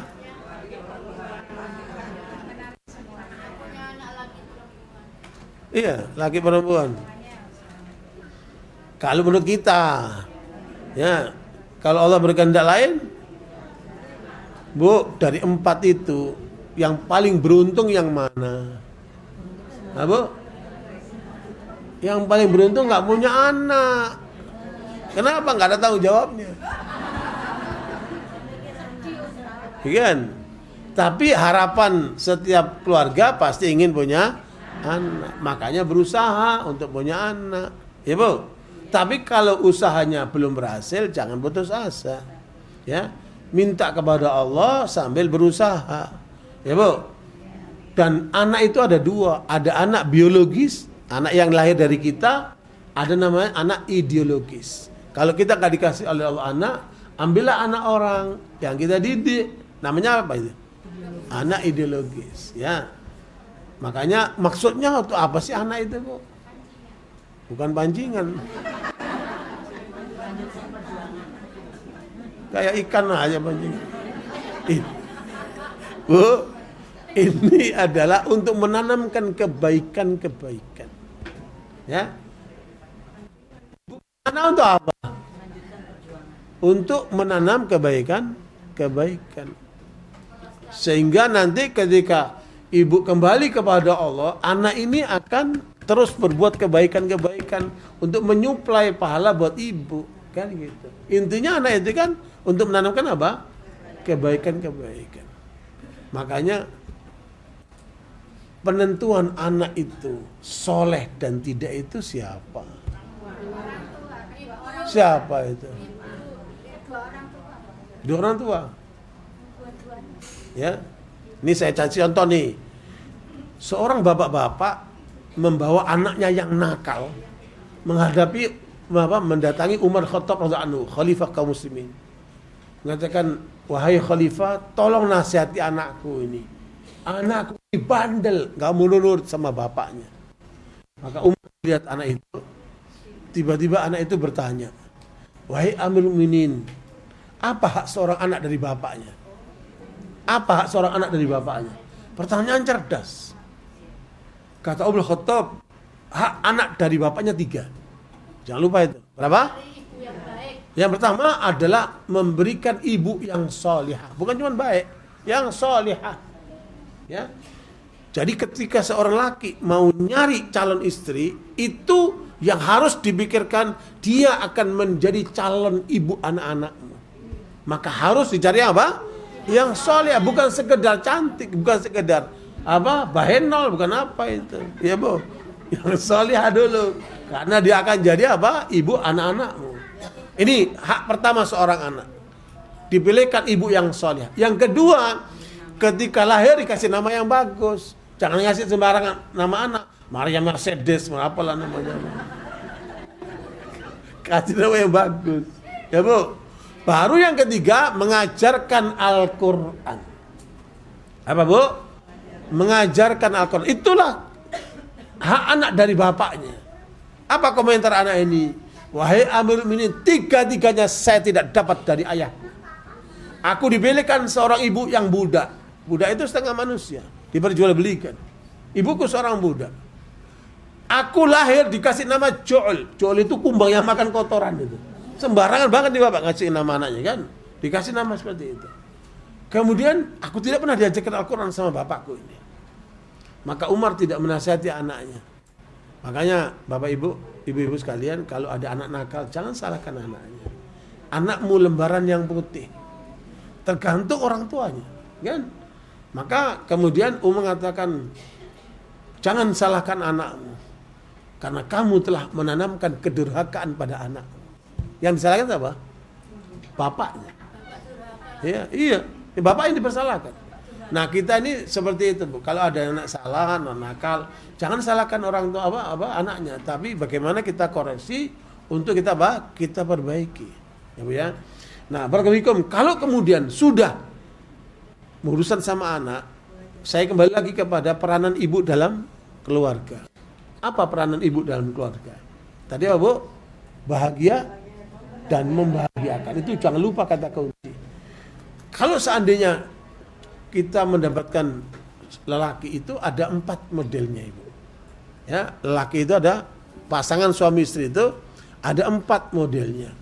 Yang pertama, suaminya soleh, istrinya solehah. Ini idealis. Alhamdulillah.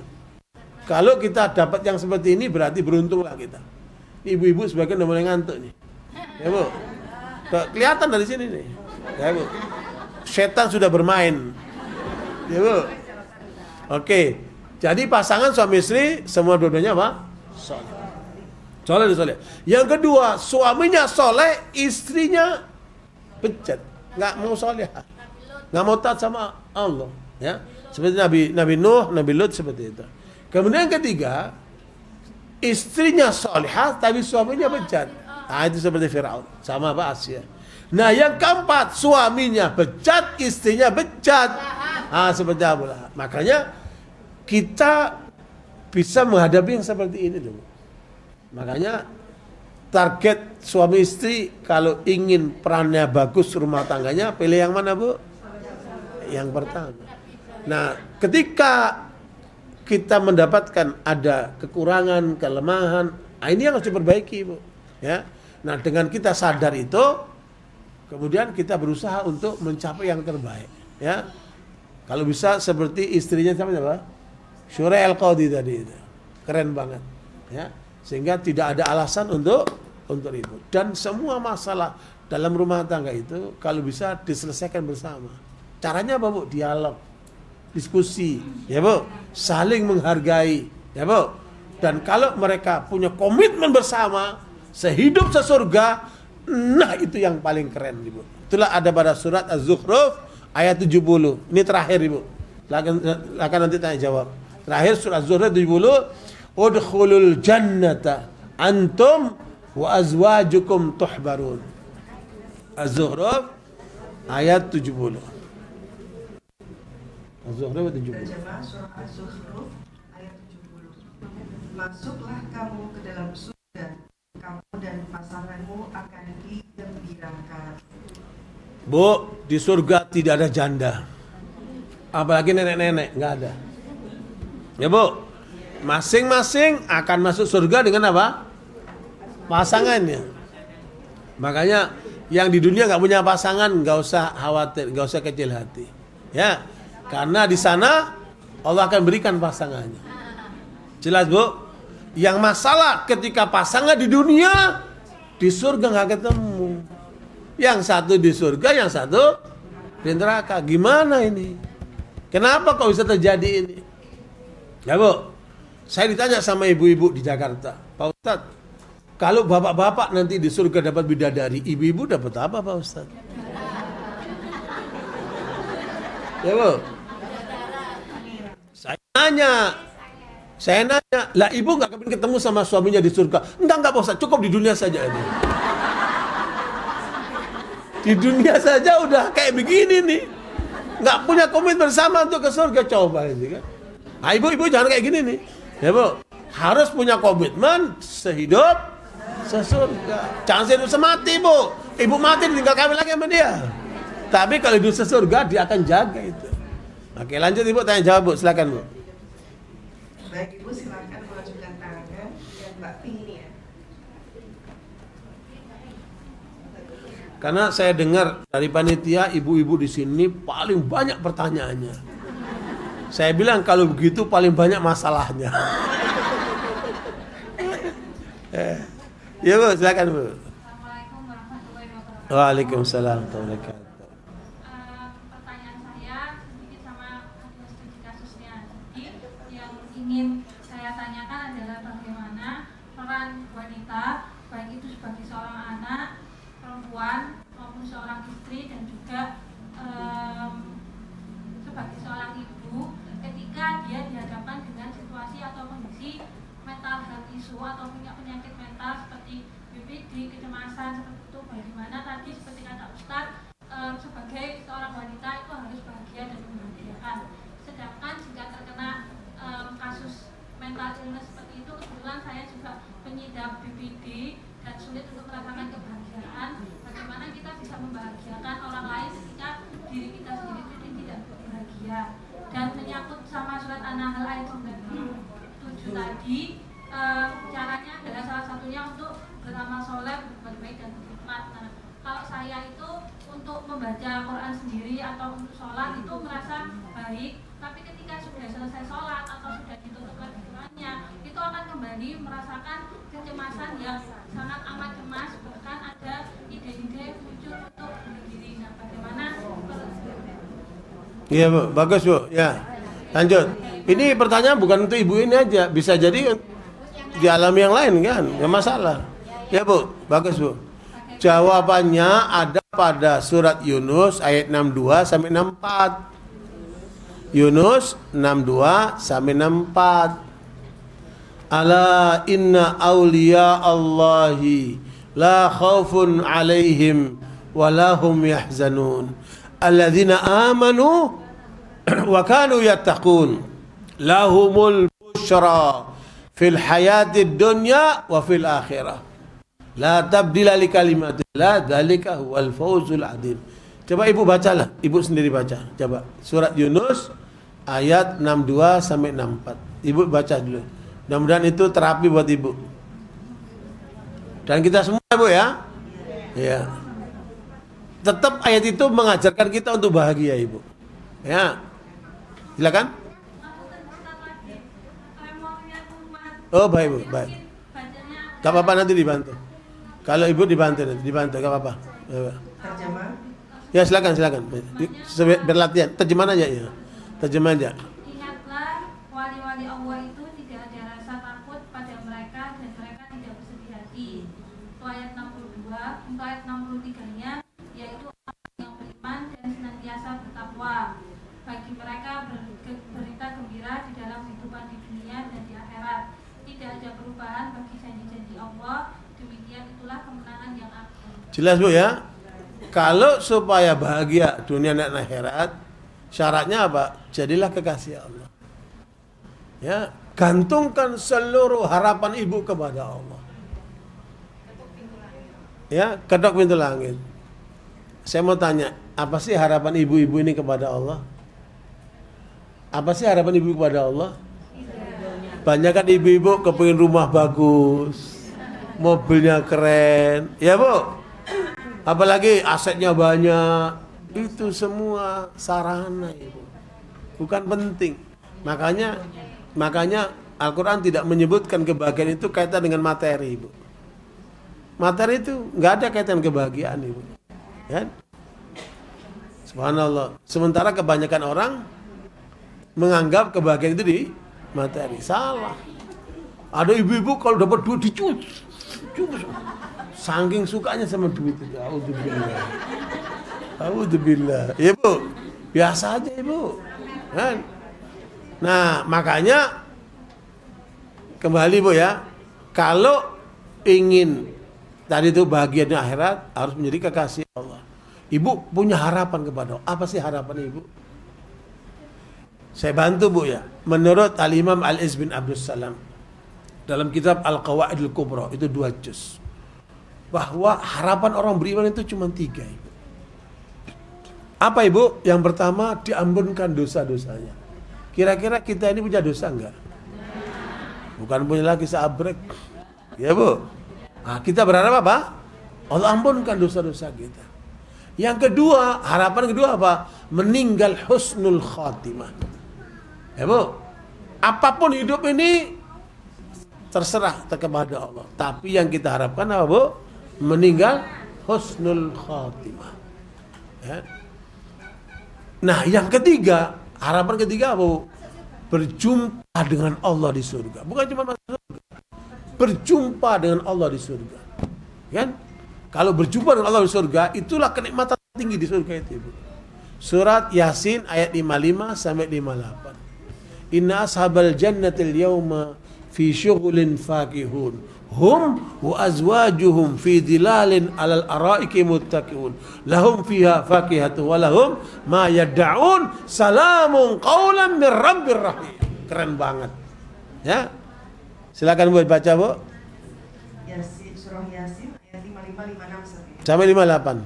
58. Sesungguhnya penghuni surga pada hari itu bersenang-senang dalam kesibukan mereka. Mereka dan pasangan. Sama Bu, sama apa Bu? Pasangannya, nggak mungkin sendirian. Ibu nggak akan merana di surga. Ibu akan bahagia selalu dengan pasangannya. Keren banget tuh. Kalau nikah lagi, Apa? kalau nikah lagi gimana? Maksudnya? Ketemu lagi nggak sama Perempuan bersama dengan suami yang terakhir. Makanya kalau mau nikah pertimbangkan dia lebih baik daripada suami sebelumnya. Ya Bu. Yang terakhir. Lanjut ya, Ustaz. Ya lanjut. Mereka dan pasangan-pasangannya berada dalam tempat yang teduh, bersandar di atas dipan-dipan. Di surga itu mereka memperoleh buah-buahan dan memperoleh apa saja yang mereka inginkan. Kepada mereka dikatakan salam, sebagai ucapan selamat dari Tuhan yang Maha Penyayang. Siapa yang kasih salam Bu? Allah. Kenikmatan yang luar biasa. Allahumma antas salam wa minkas salam tabarakta ya dzal jalali wal ikram. Sumber ketenangan, sumber kedamaian, ya Bu, sumber rahmat dan semuanya dari Allah. Dialah yang akan memberikan selamat kepada kita yang di surga itu. Itu nikmat tertinggi, Bu. Ya. Nah, karena itu gantungkan harapan kita kepada Allah. Jadilah kekasih-kekasih Allah. Ya Bu, kekasih Allah itu ada 4 tandanya. Ini penjelasan para ulama nih. Kekasih Allah ada 4 tandanya. Pertama, mencintai apa dicintai oleh Allah. Wa habbaba ilaikumul iman. Ya Bu, mencintai apa yang dicintai oleh Allah. Yang kedua, membenci apa yang dibenci oleh Allah. Ya, Allah cinta orang sholat, Allah cinta orang yang jujur, ya, Allah cinta dengan orang bertanggung jawab. Allah benci kepada orang yang fasik, orang yang zalim, ya, orang tukang maksiat. Allah benci semua. Hindari yang dibenci oleh Allah. Ya, dekati yang dicintai oleh Allah, jauhi yang dibenci oleh Allah. Ini kedua. Yang ketiga, mencintai orang-orang yang dicintai oleh Allah. Innama waliyukumullahu wa rasuluhu walladzina amanu. Allah cinta kepada para rasulnya dan orang-orang beriman, ya. Maka cintailah mereka itu. Ya, seperti itu. Nah, kemudian yang keempat, membenci orang yang dibenci oleh Allah. Allah benci sama orang kafir karena mereka tidak yakin sama Allah. Allah benci kepada orang zalim, ya. Allah benci kepada orang fasik yang melanggar itu. Maka kita benci mereka. Jangan justru kita mencintai orang kafir, ya Bu, berlawanan dengan apa? Yang dibenci dicintai oleh Allah atau dibenci oleh Allah. 4 ini Bu tandanya Bu. Kekasih Allah itu ada 4 ini, ya. Beda. 2 apa yang dibenci. Kalau yang keempat siapa yang dibenci. Beda kan? Apa sama siapa beda tak, Bu? Beda. Kalau siapa orangnya, apa perbuatannya, gitu. Nah, makanya bencinya itu artinya supaya kita tidak ikut perilaku mereka, Ibu. Tetapi kita dakwain, kita sadarkan mereka supaya kembali kepada jalan yang benar gitu, Ibu. Jadi itu, Bu, ya. Nah, kalau kita sudah menjadi kekasih Allah, Ibu, nanti Ibu bisa baca surat Al-Mu'minun dari ayat 1 sampai 11. Al-Mu'minun dari 1 sampai 11. Itu kekasih-kekasih Allah itu ada di situ, Ibu. Ya. Dari qad aflahal mu'minun alladzina hum fi shalatihim khashi'un walladzina hum 'anil lagwi mu'ridun sampai ulaika humul warithun alladzina yarithunal firdausa hum fiha khalidun. Itu kekasih Allah, Ibu. Ya. Nah, kekasih Allah ini apa yang akan dia dapat, Bu? Tidak perlu takut terhadap masa lalunya. Kita semua punya masa lalu.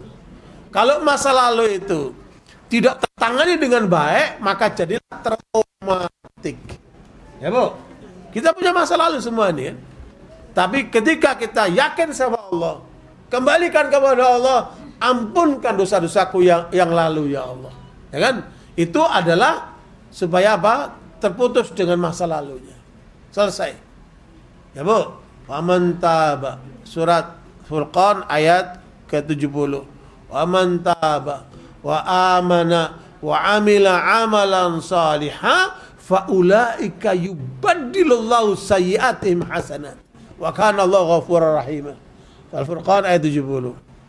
Luar biasa, ketika orang itu sudah kembali kepada Allah, masa lalunya dihapus oleh Allah, bahkan keburukannya diganti dengan kebaikan. Begitu kasih sayang Allah sama kita ini. Padahal manusia itu kan bawanya dendam, ya, Bu? Allah nggak ada itu. Allah Maha Pengampun, Maha Pemaaf. Sekarang, Bu, baca, Bu. Surah Al-Furqan ayat 70. Kecuali orang-orang yang bertaubat dan beriman dan mengerjakan kebajikan, maka kejahatan mereka diganti Allah dengan kebaikan. Allah Maha Pengampun, Maha Penyayang. Ya, Bu, itulah yang kemudian menggelayuti manusia kebanyakan ini. Ya, manusia ini, Bu, apa yang menyebabkan mereka gelisah? Apa yang menjadikan mereka penuh dengan rasa takut? Apa yang menjadikan mereka kemudian mengalami anxiety? Apa, Ibu? Dosa. Karena dosa itu racun, Ibu. Dosa itu cuma dua. Meninggalkan perintah Allah dan mengerjakan larangan Allah. Salah satu di antara dua-duanya juga dosa. Meninggalkan perintah Allah dosa, mengerjakan larangan Allah adalah dosa. Iblis itu meninggalkan perintah Allah, maka Allah laknat dia. Adam dan Hawa melanggar larangan Allah, maka diusir dari surga, dihadirkan di dunia ini. Tapi Adam dan Hawa bertobat. Rabbana dhalamna anfusana wa illam taghfir lana wa tarhamna lanakunanna minal khasirin. Dia bertobat sama Allah. Selesai. Kesalahannya dihapus semuanya. Bahkan keburukannya diganti kebaikan oleh Allah. Itu ayatnya. Itu luar biasa itu. Nah, kemudian ala inna awliya Allah la khaufun alaihim. Masa lalumu sudah dihapus. Sudah enggak perlu dipikirkan lagi. Lupakan. Nah, tinggal masa depanmu. Bagaimana nanti dengan anakku? Bagaimana nanti dengan cucuku? Bagaimana nanti dengan kehidupan apa? Mungkin cicitku, apalah ke depan ini.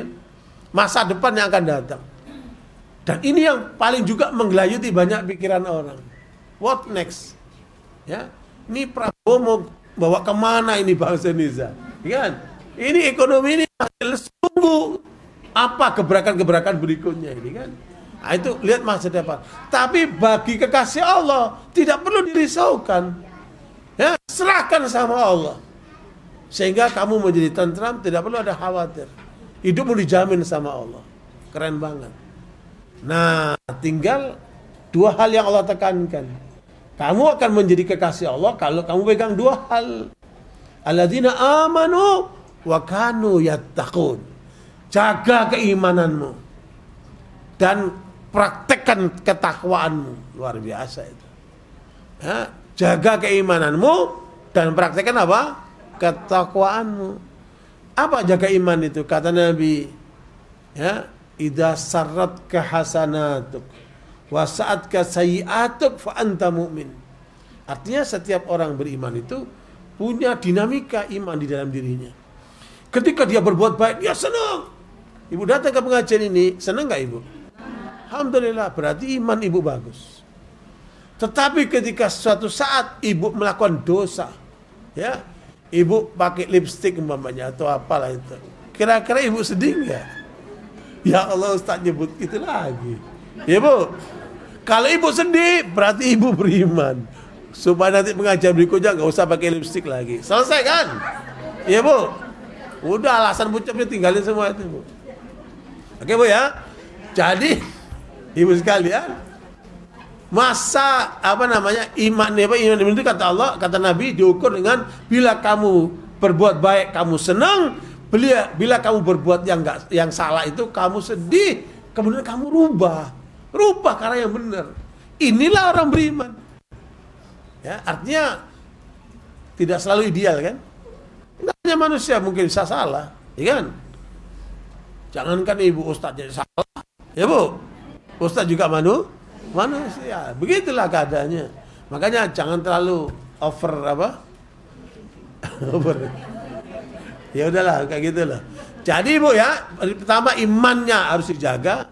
Yang kedua apa? Ketakwaannya. Maksud takwa itu apa bu? Takwa itu artinya menghindari semua yang dapat menghantarkan seseorang ke neraka. Takwa itu adalah menyadari semua yang dapat menghantarkan orang masuk neraka. Hindari itu api neraka itu. Takwa itu dari kata wiqayah. Artinya menghindari diri dari segala hal yang dapat menghantarkan kepada neraka. Ya bu, makanya itulah yang harus kita jalankan. Dan kata kuncinya apa bu? Husnudzon kepada Allah. Ya, berbaik sangkalah kepada Allah. Ya, kata Allah dalam hadis qudsi, ya ibadi, kullukum dhalun illa man hadaitu fastahduni. Keren banget ini hadis qudsi ini. Itu riwayat Muslim. Wahai hamba-hambaku, semua kalian tersesat kecuali aku berikan hidayah, maka mintalah hidayah kepada aku. Ya ibadi, kullukum ja'iun illa man at'amtu fastad'imuni. Wahai hamba-hambaku, kalian ini nggak punya apa-apa, kalian itu miskin, kalian itu lapar, kecuali yang aku berikan kepadanya, maka mintalah selalu kepada aku. Subhanallah. Jadi selalu bergantung kepada Allah. Selesai bu, nggak ada masalah lagi insya Allah.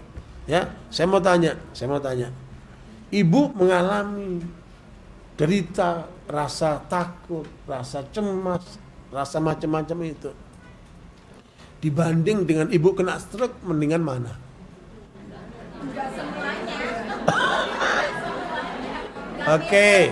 Oke, saya ulangi lagi. Oke, ibu sedih, ibu cemas, ibu begini, dibanding dengan ibu masuk penjara, enakan mana?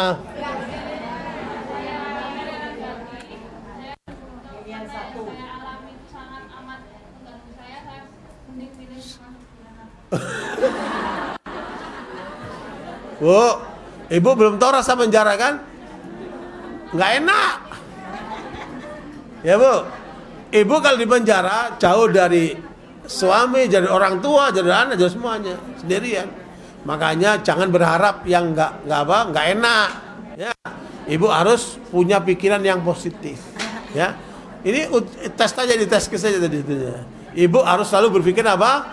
Positif. Ya, saya khawatir ibu ini sedang diganggu sama setan. Ya, kalau bisa ibu diruqyah, hilangkan pengaruh setannya. Nah, begini bu, sebentar. Begini bu,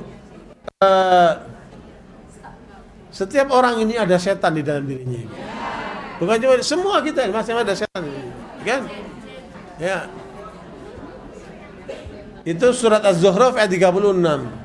Wa may ya'shu an dzikrir rahmani nuqayyid lahu syaitanan fa huwa lahu qarin. Ya. Surat Az-Zukhruf ayat 36. Itu setiap orang kita ini ada satu setan menyertainya. Ya. Iya. Iya, silakan, Bu.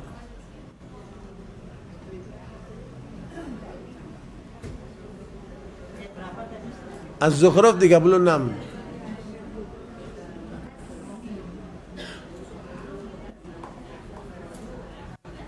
Surah Az-Zukhruf 36. Dan barang siapa berpaling dari pengajaran Allah yang Maha Pengasih atau Al-Quran, kami biarkan setan menyesatkannya dan menjadi teman karibnya. Dia menggoda di pikiran, dia menggoda di hati, dia masuk sampai ke urah darah, dia mengaruhi diri kita itu. Ya, setan semua itu. Makanya tutup pintu setan ini dalam diri kita.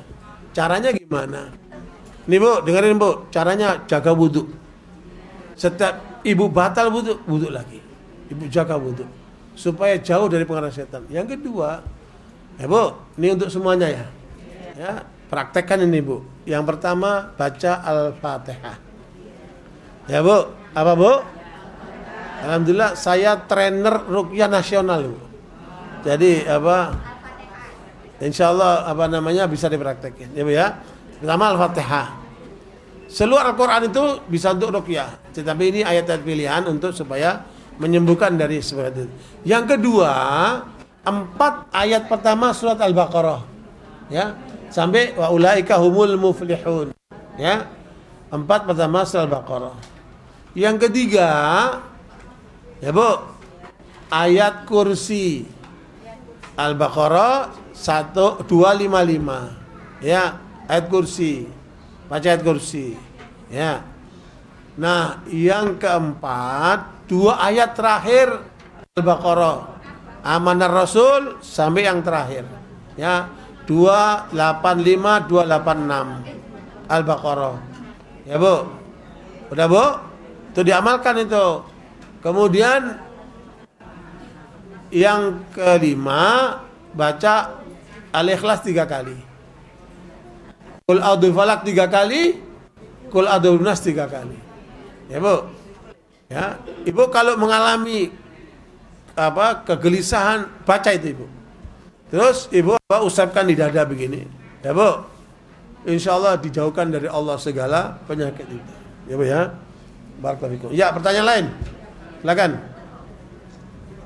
Ya Bu. Assalamualaikum warahmatullahi wabarakatuh. Waalaikumsalam. Ya, Bu. Ustaz, ada seorang wanita menemui saya dan beliau minta untuk bercerai. Setelah saya tanya kenapa ingin bercerai, karena suami saya selingkuh sudah 4 kali.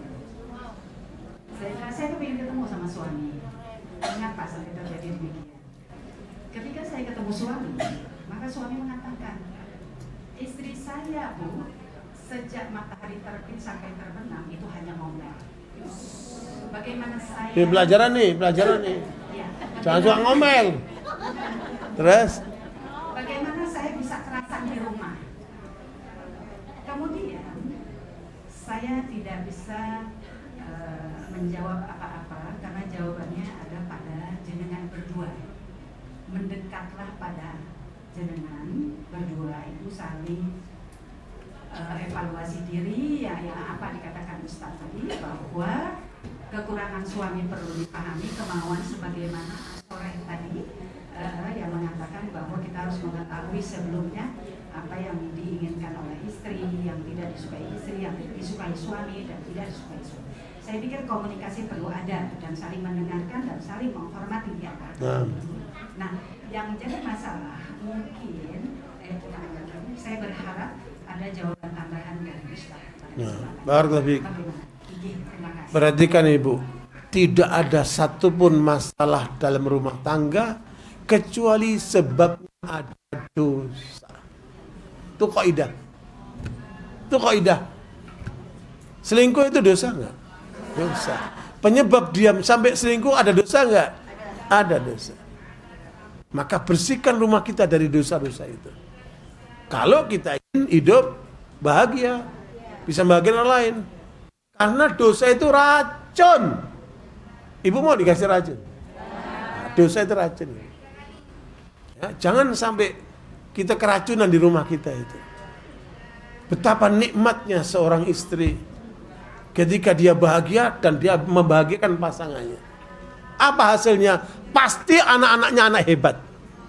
Karena dia mendapatkan orang tuanya akur, bahagia. Kebahagiaan itu akan melebar ke anaknya. Nanti melebar ke keluarganya dan seterusnya. Ya. Subhanallah, kalau dua orang hamba yang berkasih sayang ini kemudian Allah bukakan rezekinya dengan kesalehan mereka, ketaatan mereka. Kira-kira dua orang pasangan ini akan membahagiakan orang tuanya enggak? Pasti. Akan dia perhatikan saudara-saudaranya enggak? Pasti. Dia akan menghormati tetangganya? Pasti. Dia akan melebar kebahagiaan itu kemana-mana dia. Dimulai dari dua orang ini. Bisa dibayangkan kapan ibu ingin punya baiti jannati? Baiti apa? Karena baiti jannati nggak mungkin ada dosa di situ. Bersihkan dari segala dosa. Tandanya apa? Kalau rumah ibu sudah bersih dari dosa, tandanya apa? Adzan subuh seluruh rumah sudah bangun. Itu tandanya. Ya, kalau adzan subuh suami masih ngeleker, istrinya malah nyelimutin, wassalam. Nah bu, kalau saya cerita panjang nih, berapa banyak rumah tangga itu tidak memperhatikan masalah ini. Subuh itu ukurannya bu, ya kambing sudah ngembek sebelum subuh, ya bu, semua berkokok. Nabi itu paling banyak bangun karena dengar suara kokok ayam. Ini ibu-ibu pakai alarm, kukuruyuk, kukuruyuk. Alarmnya bunyi, ibunya nggak bunyi-bunyi, nggak bangun-bangun. Ya, makanya itu kata kuncinya ibu. Ya, ukurannya apa? Adzan subuh. Kalau sampai suami tadi itu dia adzan subuh ke masjid, nggak akan selingkuh dia. Ya, ada masalah itu. Ketika satu pintu dosa kebuka, maka akan pintu-pintu lain akan kebuka semuanya. Nanti bukan cuma selingkuh, nanti makan riba, nanti ikut judol, nanti apalagi meruwet semua rumah tangganya. Ya bu, jadi awalnya dari mana? Dosa. Tutup pintu dosa dalam rumah tangga kita. Barakallahu fiik. Ibu ya, itu ibu. Ya. Yang kedua, ada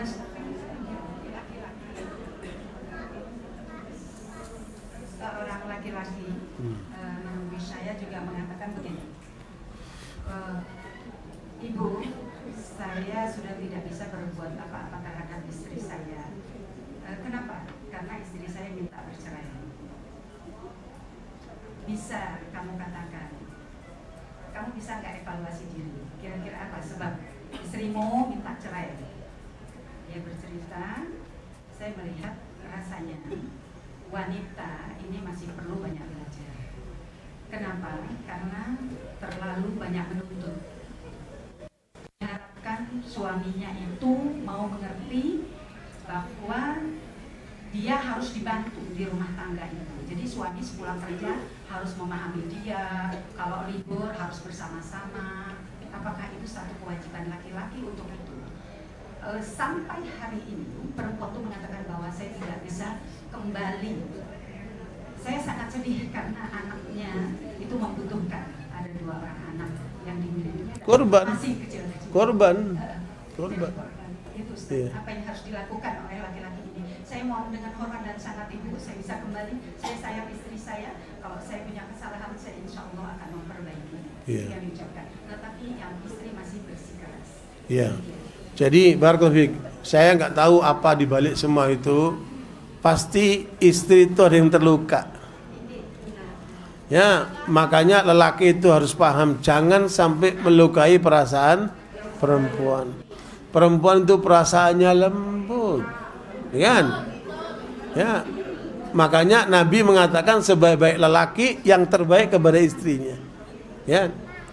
Dan yang aneh kalau perempuannya yang galak. Harusnya perempuan itu lembut, tapi ada yang galak. Nah, itu masalah itu. Nah, makanya lembutkanlah akhlak kita, perangai kita, ya Bu. Dan sekali lagi Bu, jangan suka menyalahkan pasangan. Coba koreksi dulu. Ya. Kalau perlu kita rubah dia lewat perilaku kita. Itu jauh lebih keren. Ya. Dan sekali lagi kalau ada masalah itu yang pertama kali harus dituduh tadi apa, Bu? Adanya dosa. Coba koreksi. Dosa itu ada dua, hablum minallah dan hablum minannas. Yang terjadi dengan tadi kayaknya adalah hablum minannas. Dia agak terluka hatinya. Kan? Nah, bagaimana mengobati itu? Nah, itu barangkali perlu psikolog untuk mengungkap apa luka yang menyebabkan si perempuan sampai minta cerai seperti itu. Artinya masih ada jalan keluar. Ya. Bagus. Laki-laki juga bisa khusus pada istri. Iya. Dan saya melihat bahwa pendidikan dari laki-laki itu karena dia anak tunggal, sehingga mau seenaknya, tidak mengerti dengan kehidupan bermasyarakat, beristri dan lain sebagainya. Sehingga saya berpikir bahwa Mas, kamu harus banyak belajar. Jadi hablum minallah dan hablum minannas harus ada keseimbangan. Iya. Ustaz yang dapat saya sampaikan. Ya, bagus. Ala kulli hal kita kan hanya bisa nasihati, Bu. Keputusan di tangan mereka berdua, ya kan? Nah, kalau mereka tidak mau melangkah lebih jauh, ya sudah, resiko ditanggung penumpang. Tapi yang korbannya siapa? Anak-anaknya. Kasihan sekali itu anak-anaknya. Ya, ala kulli hal, Bu, prinsipnya dalam hidup ini fattaqullaha mastata'tum. Ya, bertakwalah kepada Allah semampunya. Kita bukan malaikat. Kita manusia biasa. Ya, Bu. Makanya kalau berbuat baik alhamdulillah. Kalau ada yang salah cepat koreksi, cepat perbaiki.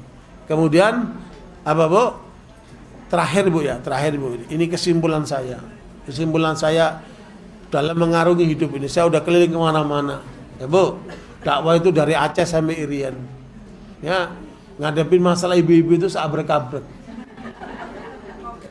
Sampai ada kejadian, Bu, suami istri datang ke rumah saya, ya, Bu, malam minggu, dan dua-duanya menyatakan kami sudah sepakat, Ustaz, hari Senin ke pengadilan cerai. Terus kalau kalian sudah memutuskan mau cerai, ngapain ke tempat saya? Ya, barangkali ada masukan. Oke, Bu, ini caranya, Bu, memecahkan masalah. Jangan satu-satu, Ibu satu-satu tadi, harus dua-duanya. Hadirkan dua-duanya. Kemudian saya bilang, coba lakinya ngomong, perempuannya diam. Kenapa kok sampai cerai? Coba kamu cerita. Begini. Saya ditendang, Pak Ustadz, sama istri saya. Sampai nggak bisa napas. Berarti istri tidak menghargai. Terus saya tanya sama istri, karena sudah laki, selesai kamu perempuan yang ngomong. Ya, Ibu bisa karate, ban biru, Pak Ustadz. Lah, ban biru diperhatikan sama suaminya. Dia nggak menghargai saya, Pak Ustadz, saya kan capek, begini, begitu. Udahlah, selesai. Kemudian apa jawaban saya? Setelah saya dengarkan dua-duanya, tidak ada alasan untuk cerai. Tapi kalian sudah mau cerai. Tidak. Caranya gimana? Dua caranya. Pertama, taubat sama Allah. Gampang. Allah urusan taubat. Taubat sama Allah. Masalah sholatnya, masalah tanggung jawabnya, perbaikilah kalian. Ya. Yang kedua, ayo maaf-maafan. Di depan saya maaf-maafan. Itu, Bu, maaf-maafan. Lupa kalau di depannya ada ustadznya, Bu. Coba. Pulang otoh, nggak jadi cerai. Jadi ternyata masalah rumah tangga cuma dua saja. Imma ada pelanggaran kepada Allah, maka harus bertaubat. Wa imma ada masalah dengan sesama, hablum minannasnya. Ayo perbaiki, maaf-maafan. Coba kalau ibu dengan suaminya setiap malam mau tidur, maaf-maafan, terus I am ready. Kira-kira nanti ada masalah nggak dengan rumah tangganya? Nggak ada. Makanya be happy. Apa, Bu? Be happy. Nikmatin hidupmu itu. Nah, kesimpulan saya ini nggak ada di buku, nggak di mana. Ini dari saya sendiri. Ya. Terserah ibu setuju nggak masalah. Kebahagiaan itu ada di 6 hal ibu. Ya, kebahagiaan itu ada di 6 hal. Yang pertama, kebahagiaan dengan iman kita ibu. Ibu sholat nikmat, ibu baca Quran nikmat, ibu berbuat baik nikmat. Semua terkait dengan keimanan itu ibu. Itu membahagiakan. Ya bu, satu. Yang kedua, kenikmatan dengan ilmu. Ibu harus suka ilmu. Ya, pelajari segala macam ilmu itu. Insya Allah ibu akan merasakan kepuasan di otak ibu. Karena apa? Diisi ilmu terus kan. Nah yang ketiga, bu, kenikmatan berkeluarga. Itu luar biasa ibu. Kesimpulan saya, orang yang tidak bahagia dalam rumah tangganya, jangan kamu berharap akan bahagia di luar rumah tanggamu. Mau di hotel, mau di Amerika, mau di Rusia, kamu tidak akan bisa bahagia kalau kamu tidak bahagia dalam rumah tanggamu. Jelas bu? Saya nggak marah-marah nih. Cuman bangun yang tidur aja. Kalau udah mau habis. Ya bu? Jadi yang ketiga apa bu? Bahagia bersama rumah tangga. Jaga rumah tanggamu. Jangan mau dirusak sama siapapun. Ya, karena banyak yang di luar itu punya kecemburuan sama rumah tangga ibu. Banyak orang-orang yang iri dengan rumah tangga ibu. Kenapa? Harmonis. Ibu jaga itu. Jangan sampai terganggu dengan yang lainnya. Ya bu? Yang keempat, bahagia dengan sahabat. Jangan lupa, ibu punya sahabat kan? Bangun hubungan dengan sahabat itu. Mungkin dulu teman SMP, SMA, perguruan tinggi, kawan di kampung, di perumahan. Ya bu, sahabat itu asyik buat ngobrol. Kenapa? Setiap ibu punya masalah, ibu dialog sama temennya, 50 masalah sudah lepas ibu. Justru yang masalah itu yang ibu diem. Semua masalah ditelan sendiri. Bonyok dia. Sekuat apa dia? Nah, ketika dia cerita sama orang yang dia percaya, tentu yang percaya bu ya. Jangan orang yang nggak bisa nyimpan rahasia. Ya bu, kita diskusi, dialog untuk. Nah itu ibu cerita saja, itu sudah 50. Ibu cerita tadi 50% udah hilang itu. Tinggal 5% ada berikutnya, kan? Nah tangani sendiri itu. Oke, yang berapa bu?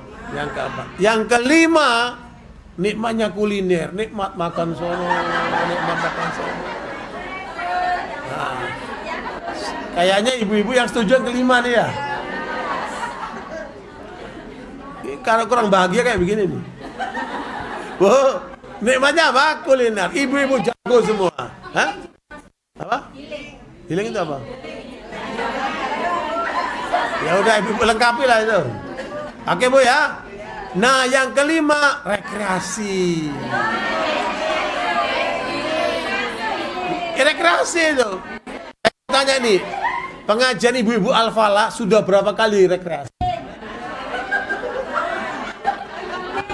Hah?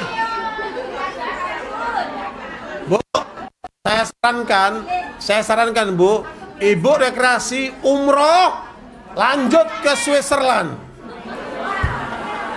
Eropa yang terbagus itu Switzerland ibu. Di sana ada namanya Interreg. Saya udah ke sono. Ya bu, saya udah praktekin. Kenapa ibu? Ternyata orang-orang kaya di dunia itu rekreasinya di sana ibu. Saya anggap orang kaya semua ini kan. Bu, umroh dulu atau ke sana dulu baru umroh. Wah keren banget. Tapi jangan lupa ngajak saya. Ya bu. Jadi subhanallah, rekreasi itu melepas semua kepenatan, semua keruwetan. Ya bu? Nah, itu. Saya nggak tahu lah healing pakai apa gitu. Pokoknya rekreasi lah bu. Ya, insya Allah. Bu, ini rekreasi di depan kebun binatang. Mau nyocokin muka, ya bu? Ya udah deh. Jam 11 saya udah diingatkan oleh panitia. Nanti aku diomeli sampai kalau terlambat. Ya udah, alhamdulillah semua udah selesai. Insya Allah ketemu dalam kesempatan lain. Jangan lupa saling mendoakan, ya bu. Kemudian berusaha untuk kumpul di dunia sampai di surga. Jazakallahu khair. Mohon maaf segala kurangnya. Kita tutup dengan doa kafatul majlis. Subhanakallahumma wa bihamdika asyhadu an la ilaha anta astaghfiruka wa atubu ilaik. Walhamdulillah. Wassalamualaikum warahmatullahi wabarakatuh.